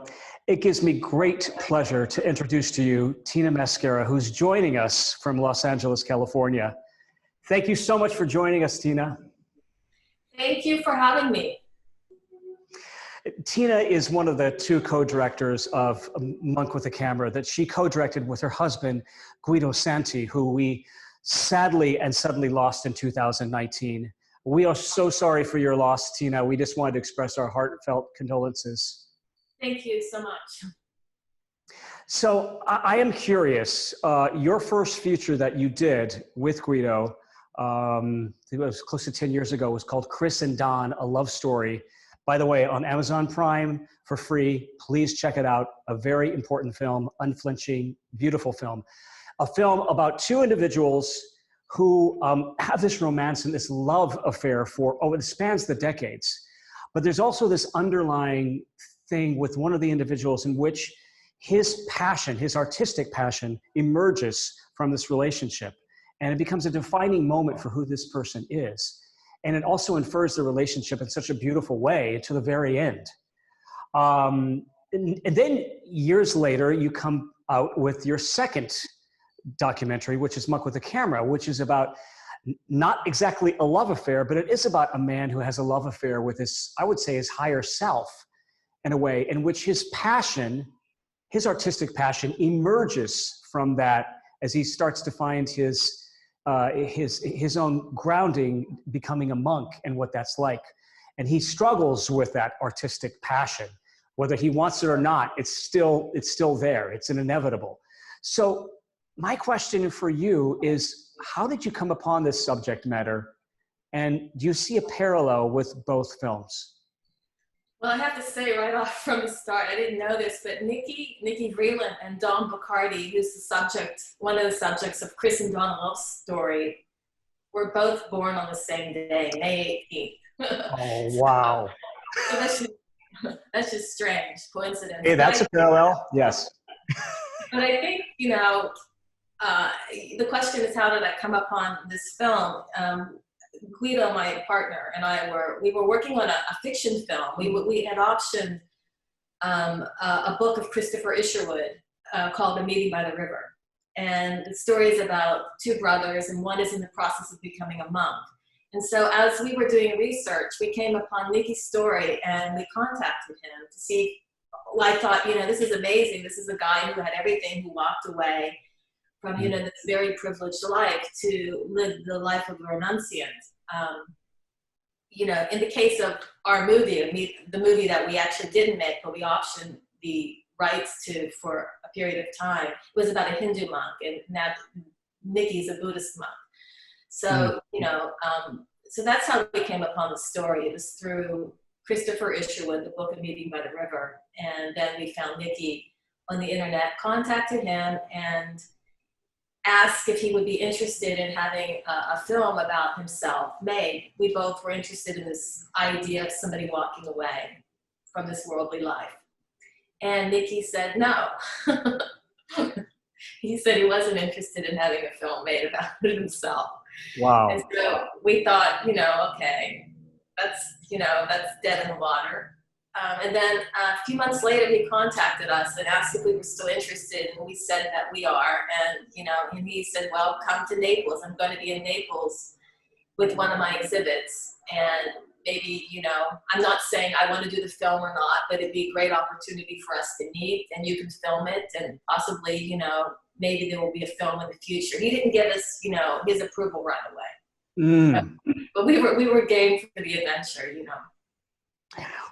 I'm just really curious, what sold him on this film? What was your pitch like? How did you persuade him or galvanize him that, yeah, let's just do like this? Well, we didn't know at the time. We were both we didn't really know what to think. We were investing our own money. We were traveling to Italy. That was easy for us because my husband was Italian. So we go to Italy often. But we were in Italy, and we just started filming him. And I think what he told us later, he didn't tell us then, and he didn't tell us until much later, that Rinpoche, his teacher, who's featured in the film, right, he told Nikki, you should do it. It's good for the cause. And so that's why Nikki did it. Not so much to have a film about his own life and gratifying his own life, but it was about, for him, he was always had this higher purpose in mind. And naturally, he didn't share that with us, but that was his whole motivation. So interesting, because, you know, he does have this very interesting relationship with photography, which was his number one passion. And he, in the film, he views this passion as virtuous or non-virtuous preoccupations. Virtuous would be for the greater good, and non-virtuous would be for ego, for self-satisfaction, for which I thought was very interesting. So he has a really interesting relationship with the photography thing. So with ego gratification and his mind just goes there with photography. So have you spoken to him? I'm sure you have spoken to him since the film. And is he still struggling with this conflict of it being an attachment? And has he resolved this conflict within himself? Because I felt like he did not resolve this conflict by the end of this film. You know, his brother, you know, he makes the comment at the end, you know, once he becomes the abbot, he still has this kind of give and take with, you know, whether he should be doing it or not. But, you know, I haven't asked Nikki that question, you know, since making the film. But I will say he's still doing photography. So I think, you know, it's very much part of his life. I get emails from him regularly. He sends out photos. I always know where he is in the world because he sends out like this little photo story. There are photographs, and each one has a very brief caption. And, you know, it's become sort of this thing he's been doing, I've noticed, for the past few years. So he's continuing to do photography. I haven't asked him that question, but obviously, if he's sending you photos from all over the world, he's still doing it. That passion is still burning deep within inside his heart. Yeah, this is how I've always been following his life. You know, even during the pandemic, he was in the Himalayas, you know, with Rinpoche, and I thought, wow, you know, at least he's breathing clean air. So. Wow, I loved how he likened photography as like the fact that it's like a musical instrument or even a singing voice. I'm a singer, but the scales, like doing the scales every day, warming up. They're doing that, you know. It's just like you have to do your scales in order to stay sharp with this kind of artistic venture. I thought that was sort of a beautiful way, being a musician. Really beautiful metaphor. You're a musician. I am. I'm a singer. Yeah. So I think it was really, really amazing. I never thought photography would have to be that constant, you know. I thought you just pick up the camera and start shooting. So I thought it was beautiful how he still has this beautiful relationship and how he describes it. Almost like very transcendent and spiritual. So what is your view on, if we go back to this ego attachment with photography or whatever your passion is, and the idea of selfishness and selflessness, do you think there is a way that you can still express your artistic passion through selflessness? Or is there always going to be, there is one person interviewed in the film, was like, anytime, any artist is going to have some sort of ego. Everything they do is going to want to garner or gain some sort of reward, external reward. And I resonated with that as an actor and a singer. But do you think there is a possibility of transcending that artistic passion into something, a greater good, and transcending the ego? You know, it's like those words, selfishness and selflessness, they all start with self. And I don't know. I think, you know, for me as I'm working, I never really think about, but I know that it's only when I can become lost behind the work that I actually feel gratified. You know, when I'm doing it like for myself, it never feels as gratifying for me personally. Mm-hmm. You know, prior to starting to make documentaries, I was like, I worked on some fiction films, and I wrote and directed a few fiction films, and nothing feels for me as important as sort of losing yourself to like this greater purpose of somebody else's life.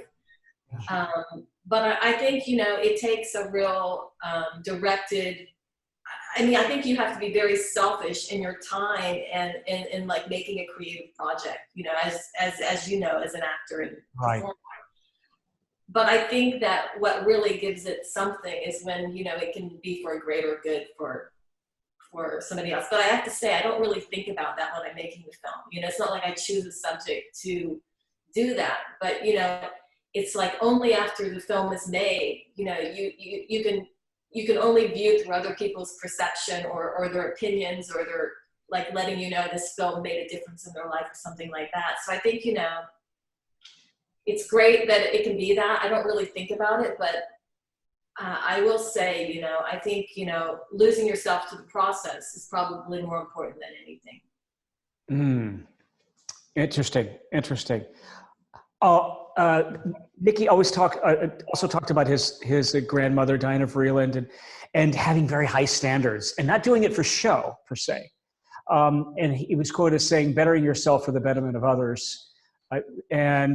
And do you think that Nicky followed that philosophy, or really was true to that philosophy because of going the extra mile and discarding all of the worldly possessions and going into this world of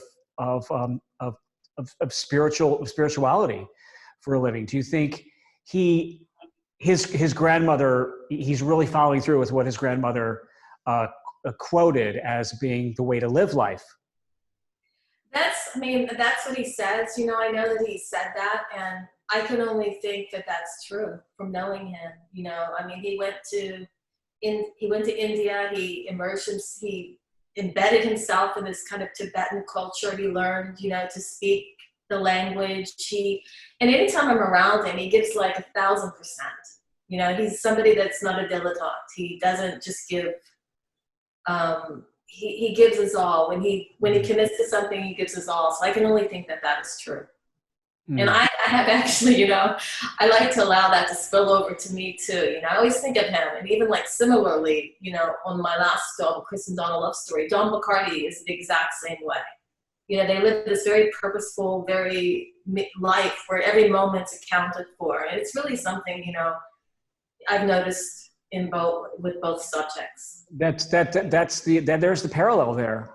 Yeah, being on purpose with both Don, and if you see the film, see it with both Don and Nicky is this sense of purpose. Yeah. And I thought it was also interesting with you know, self-portraits. You know, there's always that self thing, selflessness. You know, a self-sacrifice. And then Don happens to be doing self-portraits. That was an interesting parallel as well. So what imprint did this film have on you and possibly your husband? I'm sure you had many conversations over a glass of wine or over the fire about this film and about the impact that it may have had on you about living a much more simpler life. And for the betterment of others, ostensibly. What imprint did this have on you? Well, I can certainly say, you know, his life resonated with both of us. And I remember Guido, my late partner, saying, you know, he would say to me sometimes, you know, I think I could be a monk. And I was thinking, I could never go that far. But, you know, he could say that. But definitely, you know, it's like, why do you like choose to like pursue a movie? You know, it's like, you know, in documentaries, it's not like, it's never about a lot of money. That's never the motivation. So why do you choose to spend years of your life following certain subjects? And I think, you know, his life resonated definitely with both of us, or we would not have been able to make the film. You know, it took years to make it. And, you know, we went to India 3 times, and you know, as I said, you know, Nicky really didn't give us official permission until like later on. So we were like following this sort of on this belief that, you know, that he would eventually sign a release form. Like, why are we doing this? It would seem like a little crazy, but and I wasn't really sure why he wasn't, you know, like didn't give us a direct answer, didn't give us an immediate answer. But right. I think that had to do with, he just wanted to make sure it was right. He never wanted us to portray like what was important to him. I mean, he wanted to get a sense of who we were, I think, definitely as people before he said yes. It's so interesting because he was chosen as abbot to be that sort of, a channel or bridge with the Western world, and the Eastern world, and be that bridge and be that spokesman or that ambassador. And you think he would have jumped at the chance to do a film about his life and what he's doing, just to get more awareness out of what being a monk is like, not necessarily to transform into Tibetan Buddhism, but just to be aware of a different way to live your life. So I'm really surprised he didn't jump at that. It shows you the kind of person he actually is, incredibly humble, and he really did walk the walk and talk. He does walk the walk and talk the talk. He does. We were like sort of both really taken aback. I think it was only in a screening, because he did some screenings with us, that he really told us that, Rinpoche told him to do it. And that we never really understood sort of the hesitation until then. He clarified everything. For me, it was about the greater good, as your point. Mm. Well, what about Buddhism itself? I mean, were you empowered by Buddhism itself and what it teaches, which is about the main tenets as being a good person, improving upon you as a person to a higher level, being responsible, accountable. And so were you struck by these tenets of Buddhism itself, and what sort of impact did it have on you, getting so close to what this movement is, or religion? It had an impact on me. I'm not a Buddhist, but my philosophy or my way of being in the world is always sort of in line with these concepts, I was raised Catholic, but I've sort of moved more into sort of just being spiritual, like trying to think about non-attachment, especially when, losing a partner of 17 years and he was your collaborator, you start to think about, and I wonder what imprint that had on me, because, I'm able to do it, but I think the thing, these concepts of impermanence and non-attachment, and they do, they perhaps making this film, sort of helped me in transitioning to, sort of really more fully embracing that and living that kind of, or understanding that concept, in a kind of a real way. So impermanence, and he, I thought it was an interesting thing as well, is when he's on that throne as the abbot, he immediately starts talking about life being momentary. That's the time when he should be embracing this beautiful moment and enjoying all the accolades and the position. But that's not what Buddhism is about, obviously. But when he mentions that life is momentary. That was a very sobering time for Nicky, that visit, in India. He was very sober, very somber. And, you could tell it, he wasn't about it. He was just, really trying to say, am I ready for this? I'm really didn't know really what the Dalai Lama had in mind when he appointed him, but really wanting to just do his best, I think, and as humbly, and as graciously as he could accept the responsibility. But he wasn't like, wow, I'm the abbot. I'm like king of the roost. He seemed very like, I'm unworthy, and I'm sure he felt that.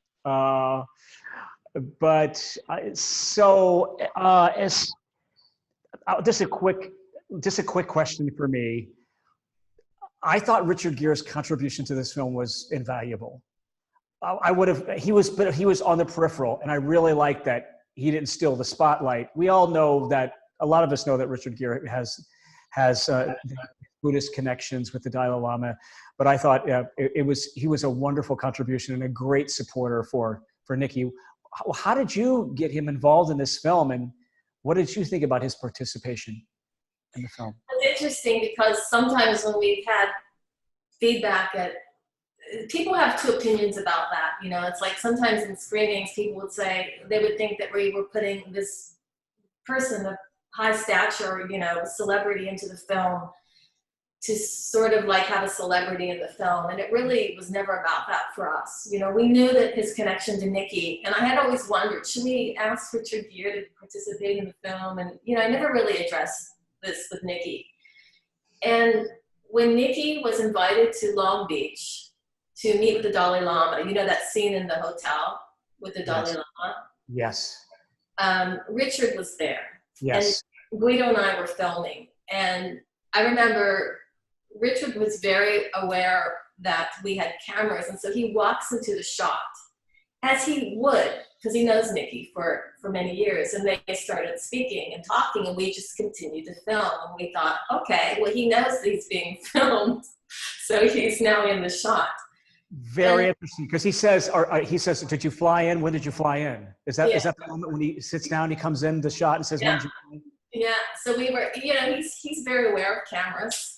And so we thought, well, then this must be okay for him. And then later we explained to him we were making a film on Nikki and we were filming this, and would he be interested in participating, you know, with an interview? And he said yes. And then we were in New York and we had the opportunity to interview him. Wow. And but they have a connection. I mean, and also I believe that, you know, Richard has a very close connection also with Rinpoche, and probably, I'm not sure if he studied with him, but there's a close connection there. I thought it was really profound when it shows you the kind of person he is. When he pointed to the dialogue, he pointed to his brother and said, "This man, his brother, was responsible. Has helped him, supported him through this whole process." I thought that was really incredible that he did that. Very selfless. You have a great memory. I'm surprised you remember these. Well, I watched the film several times. Okay. Because I loved it so much. Yes. And I love the moment where the Dalai Lama grabs both their noses. Both Nikki and he's like a big, it was hilarious. He's like a big child. I mean, everything like tickled him. And Nikki's teacher was very tickled by all these little silly little things like the parrot that talked, and these you know, these just to be overwhelmed just with joy was to watch these incredible men, these very spiritual, holy men, respond to the external world around them in such a beautiful, joyful way with the simplest thing. So your film definitely elucidated that and showed those incredible moments. So let me ask you this. What are you working on now? Now that Guido is no longer here with you, unfortunately, are you working on anything? What moves you as far as passionate ideas and passionate stories?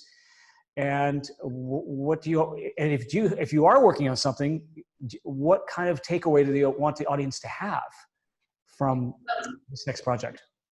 Well, I'm working on two projects. One is more on the forefront these days, which is a film about Don Bacardi, who is the lifelong partner of Christopher Isherwood. And it's mainly about his body of work. He's painted over 14,000 portraits, and many of them have never been seen. And so the film will focus mainly on that. And as he's growing older, it becomes very self-reflective. I mean, I'm trying not to make a film about him and Chris, because Christopher Isherwood's so much a part of his life. I don't want it to be about that because I've already made that film. But I really believe Don has really not gotten the attention that his art deserves, you know? And so the film is that. And the other film is, and by the way, both these films I started with Guido. So, you know, he's also co-director of both of them. Wow. Okay. And the other film is a film on Islamophobia. We had started a project following this scholar. He teaches, you know, he's an Islamic scholar, and we wanted to make a film about him because we really thought there was an injustice or a way of looking at Muslims that wasn't, you know, looking at them as the other rather than seeing them as human beings. And so that's another film I'm working on. Wow. Guido was involved in that one as well? Yeah, we had shot a lot of it. So I'm just continuing to work on it. Right now, as I say, it's a little bit in the back burner because I'm trying to raise money for it, but hopefully I'll return to it. You know, so with the film about Don, when do you anticipate that coming out or that being released? several years from now, or? Well, I hope sooner. You know, it's because of, you know, losing Guida, you know, there was sort of a delay in my being able to hop back into editing and that kind of thing. But I'm hoping within a year, to be honest. It really is overdue. You know, and Don is still with us, so I just want to make sure I finish it, and, you know, while he's still around. And he's green-lighted that. He said, yes, I will do this film. Yeah, yeah. I will be watching that film. Tina. Okay, great. He's a fascinating character. Well, we so appreciate you taking the time with us from Los Angeles to share. You're sort of revisiting, because the film is, this film is, Monk with the Camera is, what is it, 8 years old, 7 years old now at this point? 2015, so yeah. Oh, it's 15. Oh, wow. So you're sort of revisiting the film as well. Yes, exactly. We are not resuscitating, because it doesn't have to be resuscitated, because it's on Hulu, and I'm sure a lot of people are still watching it. But we are reminding people with more of awareness of how incredible this film is and what an incredible person Nikki is. And we thank you for bringing it into our lives, as well as Chris and Don, and that love story as well. So it's an honor to talk to you. It's an honor to be in your presence and to speak about this body of work, which is so impactful. So we thank you so much, and thanks so much. Thank you so much for having me, and it was so enjoyable to speak with you, Bart. You as well. Thank you so much, Tina. And now we're going to switch gears from Tibetan monasteries and spiritual pursuits to the world of disaster relief, where healing from trauma and creativity can play a huge part. So let's watch the documentary short, Zootsi Plants Its Roots in Chico. We're in paradise now. And as you can see, if you look around, there really is very few areas that the fire didn't touch. It's really weird, because when you look into the sides of the road now, you can actually see several hundred yards back into these neighborhoods. Back when these houses were here, you couldn't see anything. All you could see is the houses that lined the streets here. Yeah, this was my town. It's hard to say what these trees mean to me when I can taste them out. Fire destroyed everything that I had physically, like all my physical possessions, but I still had my music inside. My heart always goes home to paradise. I had a feeling that the song that I wrote was going to mean a lot to people, and you know, when I posted it for the first time after I first wrote it and put it on Facebook,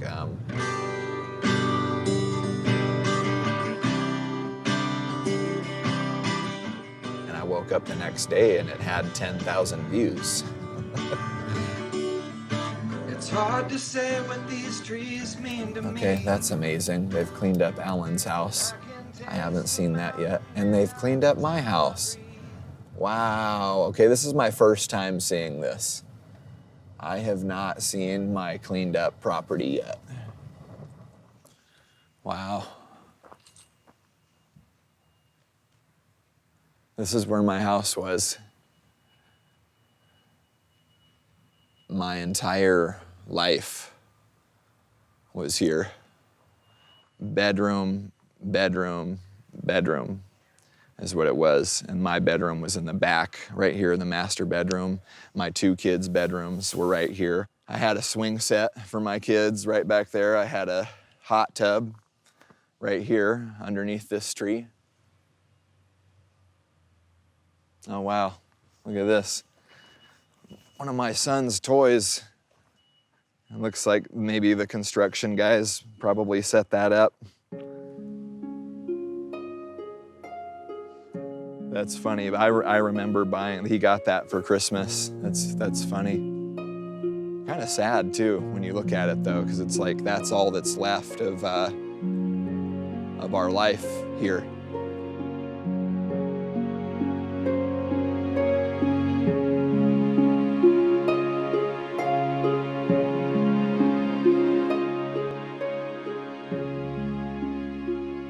I'm an artist and I practice massage.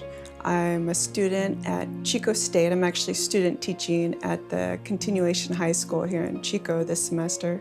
And I was recently hired as a disaster case manager. Painting is like reaching out and touching God, you know, or just sitting in your essential nature and letting everything dissolve around you. I was actually fortunate to have left town at 6 a.m. on November 8th. As soon as I got here, I went to the Disaster Recovery Center, and to help the survivors, we had to volunteer with an organization. So I saw a Buddhist, and I was like, oh, Buddhist, great. I've practiced Buddhism for 15 years. I was like, perfect, my people. Then I was there every day for the next month. And that was how I met Tzu Chi. They were selflessly working ceaselessly to relieve the suffering of all the people that walk through their doors. And nowhere else was I really getting that feeling.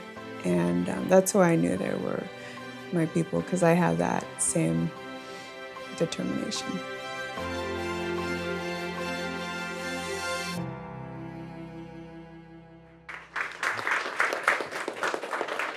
So I can see a lot of faces, very, very familiar, way back in the DRC Seal Center. I want to congratulate the United Way to have the new office here. Best way to support that is to have our office also in the same location. So we do have an office here. I'm sure together we can make our community better and serve our survivors much, much better. Thank you. And they asked if I could be a disaster case manager in the long-term recovery group. After 1 month of this disaster, there's a long-term recovery group established. These survivors do not know what are available for them. They do not know there are actually a lot of resources available. We're doing case management and art here. So disaster case managers, we work on gathering all this information, knowing what are the needs of these clients, and then leading them to reach their goals. For example, emergency funds assistance. There are also some agencies providing rebuilding tools, or like trailers providers, temporary housing, employment, medical services, and all those things, yeah. When I meet with the survivors, they have like a fog over them. Their thinking's completely muddled, and a lot of times they start out with the day of the fire. You listen through that, and then there's tears usually, and then there's I go, okay, so where are you living now, and where do you want to be living, and then pull out my list of items, and I say, okay, this is the first thing you need to do, and they say, oh, you're gonna help me? I say, yeah, I'm gonna help you.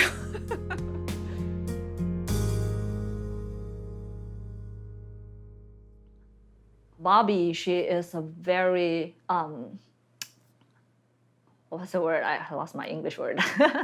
She is kind of like a very main driver of the whole team in Tzu Chi for the disaster case management work. She does a lot of cases. She takes a lot of responsibilities on herself. Yeah, and she's doing a very great work. We worked on the value scale and the color wheel. People are suffering. Every day I meet people there. I have never seen people so in so much pain. Everybody I meet, that's everybody, every one of them, they're suffering so deeply. And I want to help them, and I do.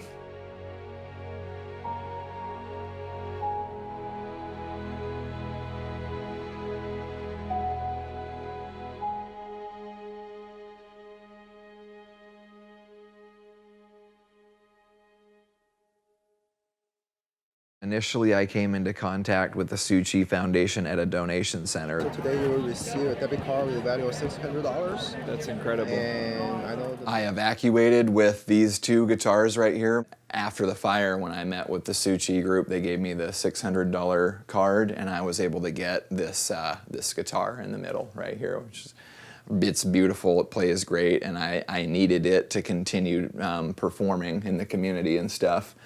There's still some significant challenges in front of me. I'm still looking for work. I'm still taking care of my kids full time, and still looking for the next chapter of my life to begin post-fire in a professional setting. We were able to help Skip during the emergency relief phase. Now, we understand that he is still in a lot of trouble getting back his life, and we decide to give him help through case management. I'm really excited to go talk to Bobbie at the Tzu Chi Foundation at the Chico headquarters. I don't know Skip. Somebody sent his contact to me, and so we set up an interview immediately. She wanted to know how I was doing. You know, I was kind of telling my story and talking about the fire. I lost my job. I got full custody of my kids. Now I'm fighting another custody battle. Bobbie just very quickly was like, that's a lot.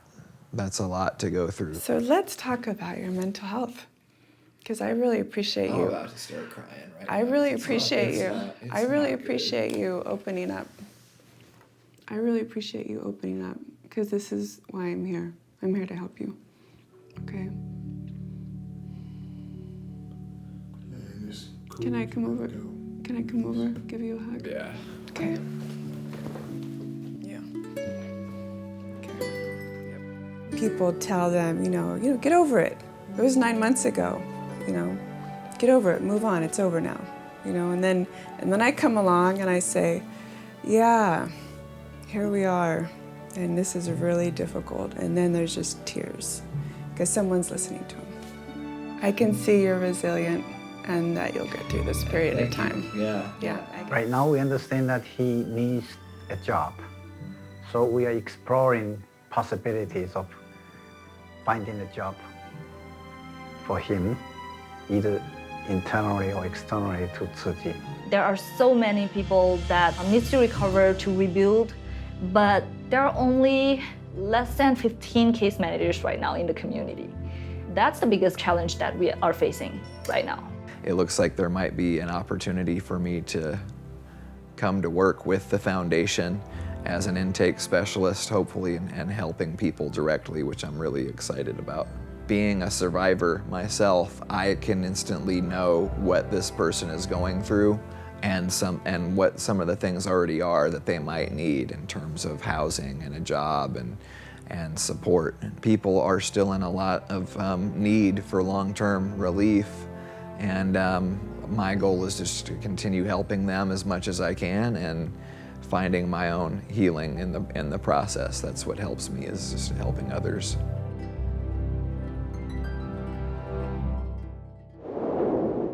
Welcome back.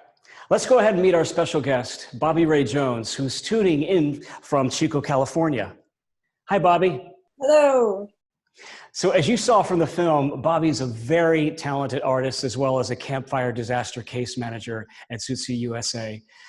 Bobbie has this unique ability to be able to channel her creativity and her traumatic experience in order to help others heal and rebuild their lives. So Bobbie, before we get into your community work, which is really extensive, I just want to ask you about, there's a moment in the film where you talk about painting and the process of painting, and it was so spiritual and transcendent. Could you expound more about what that feeling is like to be a painter and be in that process? Yes, I can. Thank you. And thank you for asking. I enjoy being in my studio working on my paintings because there's this moment of inclusivity combined with exclusivity where I open up and I can feel all the experiences that are around me, but I'm also alone, so I'm able to process them and experience them on my own. It's kind of one of those things that's hard to describe. I can't even really describe what it is. The only time I've ever experienced it anywhere else is in meditation. You do talk about like touching out and reaching out and touching God almost, to being this sort of transcendent moment. Is it like that every time that you paint, or have you had those moments where it's in the flow? No, because I'm sorry. Yeah, if I'm distraught, especially I work with a lot of difficult situations right now, and it's very sad, actually, what I'm experiencing with the people that I work with, and challenging. And I tend to have to be very aggressive to make things happen for the survivors that are traumatized. And so when I come back into the studio, there's a lot of decompressing that has to happen, and that starts in my sketchbook. So I'll do a lot of drawing, a lot of writing, and then after that, after I've sort of processed through just general human experience, day-to-day issues coming up, then I can sit down and really get into a drawing or really get into a painting. As an artist, and you explain the process of what it's like to be an artist, of course you have to be sensitive, you have to be compassionate. I mean, any good artist is, and empathetic towards yourself and towards the world around you. How has being an artist inferred your passion for social services? Is it more of an easier transition because you are an artist and you already have that sort of built-in passion and empathy? I would say that I would have to correct you. No, not all artists have empathy or compassion. And I've met a lot True of artists do. So I would say my practice in Buddhism has brought me to this path. I would say I've spent long hours and with many teachers and practicing with other Sangha members, other people that practice Buddhism, to develop compassion and empathy. And when I've taken that now into my paintings, so that, part of the practice of a bodhisattva, and, Master Cheng Yen, she speaks to this, really the practice is about doing whatever you can to relieve the suffering of others. Sometimes our speech and our action, even our thoughts, we're not able to be compassionate towards others, but through certain practices, you're able to, open your heart and develop that. And you do that first practicing on your own, and then you do that in action with others. I had a great opportunity when the disaster occurred to really practice that in action, especially when Tzu Chi arrived. It was like a miracle for me to be able to be involved with Tzu Chi and the Tzu Chi family, and now be part of the Tzu Chi family. And so taking those experiences, I extend that onto the canvas, and there's this, there's a healing that occurs, because when I'm painting, I'm also thinking about the people that I'm working with, but I'm not thinking about their problems. I'm thinking about their solutions and how to bring them happiness. And really, material items bring people happiness, but it's really the heart. When you're connected with the heart and you're connecting with the heart of another person, there's that sensation that occurs that only occurs from the heart. And I would say that's led me to how I can work with my art, be mindful while I'm painting. It's like being mindful when you're with people.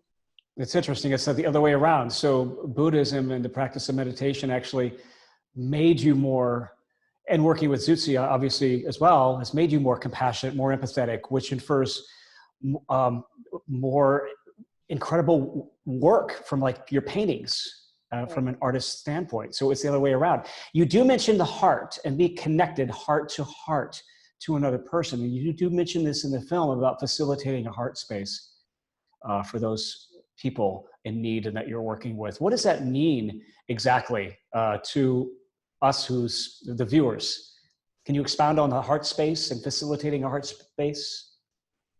There's layers to that. There's, it really starts with just listening and being present with somebody, no matter what they're saying. You know, I've had a lot of people yelling at me. You know, I've had a lot of people very angry, I'm sure, about their situation and frustrated. And from my study as an educator and using trauma-informed practices, people exhibit certain behaviors when they're traumatized. And so when you're working with somebody and they're under extreme stress and extreme challenges, and then it's compounded by more disasters. We not only had one disaster here, but we had 2 more that showed up in the last year. People are having a really hard time. And in order to connect with them in an art space, like a heart space, I say art space and a heart space. Are they one and the same? Are they synonymous with each other? Same thing, yeah. Same thing, heart space, art space. You have to unravel and feel those hard emotions of anger and frustration, sometimes jealousy, you know, somebody else gets something and I don't get it. And Right. then you just keep sitting and keep settling and it's just like you're meditating, you're being mindful with people, doing that with art, doing that with the heart, with people. So that's what it means, is just listening and connecting with that person. It's a valuable tool for all of us to have. It would be better listeners for each and everybody, everyone out there, strangers, most importantly. Let's talk about trauma for a second. And as far as having a traumatic experience, for example, does that help one to connect to others who are having not a similar, but even a disparate traumatic experience? Is traumatic. Does that help to connect and to help others and to connect in a heart-to-heart space if you have been a victim of a traumatic experience? Are you able to connect in a more deeper way and an easier way with the person who's had the traumatic experience as well, or a different one? I would say yes and no. When somebody's, you know, exhibiting behaviors of trauma, it's very uncomfortable to be around. Extremely uncomfortable. Most people don't have the capacity to be around that. And, you know, I lean back on the teachings of the Buddha again. Once you've contemplated your own mind and you've contemplated your own behaviors regarding anger and jealousy and pride, so forth, so on, you know, especially ignorance and stupidity. And once you see your own behaviors exhibited like that, then when you're working with others, it's like a mirror in front of you. So you see that your anger is no different from this other person's anger. And once you feel your own anger and have acceptance with that, you know, that suffering is inherent in this human experience. That's, you know, one of the initial teachings of the Buddha. Then once you've sort of accomplished that understanding, when you're with people that are exhibiting severe behaviors of the 5 poisons of the mind, you can sit with them because you really know they're no different from yourself and that they have the ability to be compassionate and develop wisdom. And so, you know, my own development of patience has been monumental during this time in terms of sitting with people through their struggles. That's incredible. If you didn't have these experiences and these life experiences, or even the experience with meditation or Buddhism or even Zootsi, would you have been able to approach this work in such a heart-to-heart space in such a strong, powerful way? If you stripped all that away and just, I know it's hard to imagine possibly, but all of these things. There's a lot of idealism around me. There's people live in a very idealistic sort of mindset in space. And, you know, I grew up in domestic violence, and I grew up a child of alcoholism and when you grow up in those sort of spaces, you know, pedophilia, like all that was in the household that I was growing up with. So when I, you know, left my parents' house and I went into, I want to say my own retreat, you know, I kind of think of myself as a yogini sometimes, but I went out into the world and I was really seeking spiritual upliftment at the time. And I found the teachings of the Buddha, and that just went straight to my heart. I understood that. And if I didn't have the experiences that I had growing up, I definitely wouldn't have been able to do this work that I'm doing with people. Wow. It's like you touch it. Once you've touched something, you've tasted it, you know, you've tasted that experience. When that experience comes around again, you know it's there. And if you haven't developed self-care and discipline in terms of how you respond rather than react. I mean, if I hadn't developed my meditation practices and my contemplation practices, I would have reacted, you know, and I wouldn't have been able to help people. Wow. As far as your community projects, you have a lot going on. Can you just briefly expound on what you have? I heard that also you're a part-time teacher at the Paradise for this school children and teaching them art. So you're not only doing the caseworker work with Zootsi USA, but you're also a part-time teacher. And then you've developed a couple community programs for children, like outreach programs, to empower them, especially traumatized children, or to empower them through art or through some sort of self-expression. Can you explain what you're doing as far as those? So I'll give you a little background on my experience. When in the spring of 2018, I completed a thesis where I researched and studied building communities with art. And fall 2018, when the campfire happened, I was beginning my credential program to be a visual arts teacher at the university. And so the disaster that occurred in my community was so profound. I mean, the statistics, those of us that live here, we're still amazed at the statistics.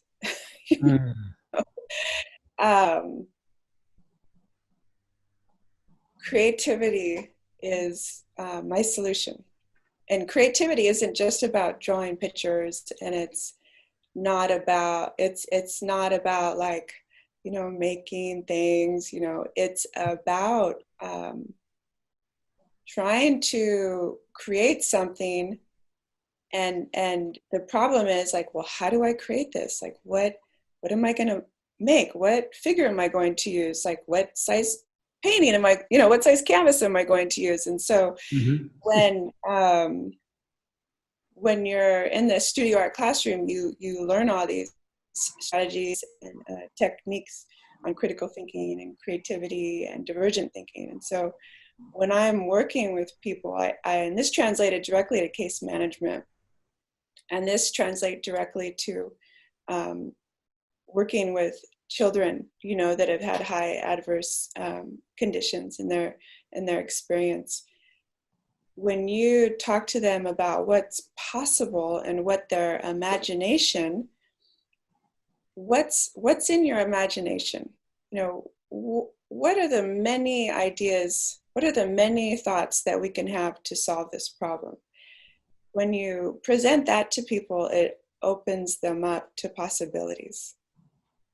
And so really, when I'm working with people, it's about helping them to develop their imagination, to vision, you know, what's possible in their lives. And we do that through making art, through painting, through drawing.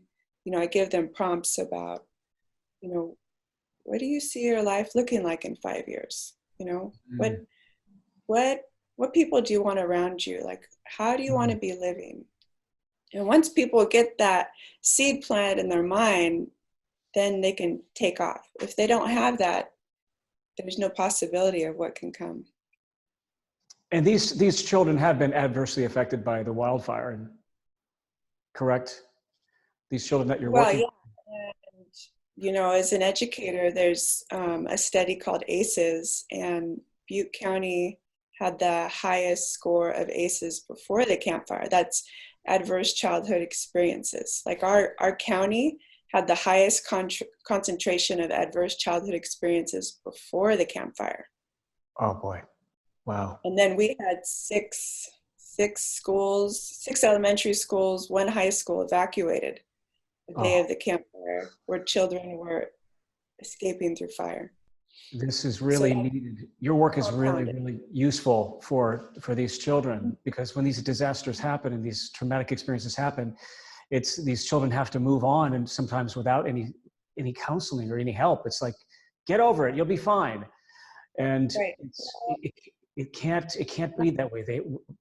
And what you're doing is incredible through art and through. Well, unfortunately, it is that way. I went through my training program at a continuation high school, and at-risk students have adverse childhood experiences. They come from alcoholism, they come from child abuse, and so usually what the school system does is when they exhibit behaviors that are not the norm, that are expected in the classroom, they're punished, and so they're punished and they're sent to a continuation school.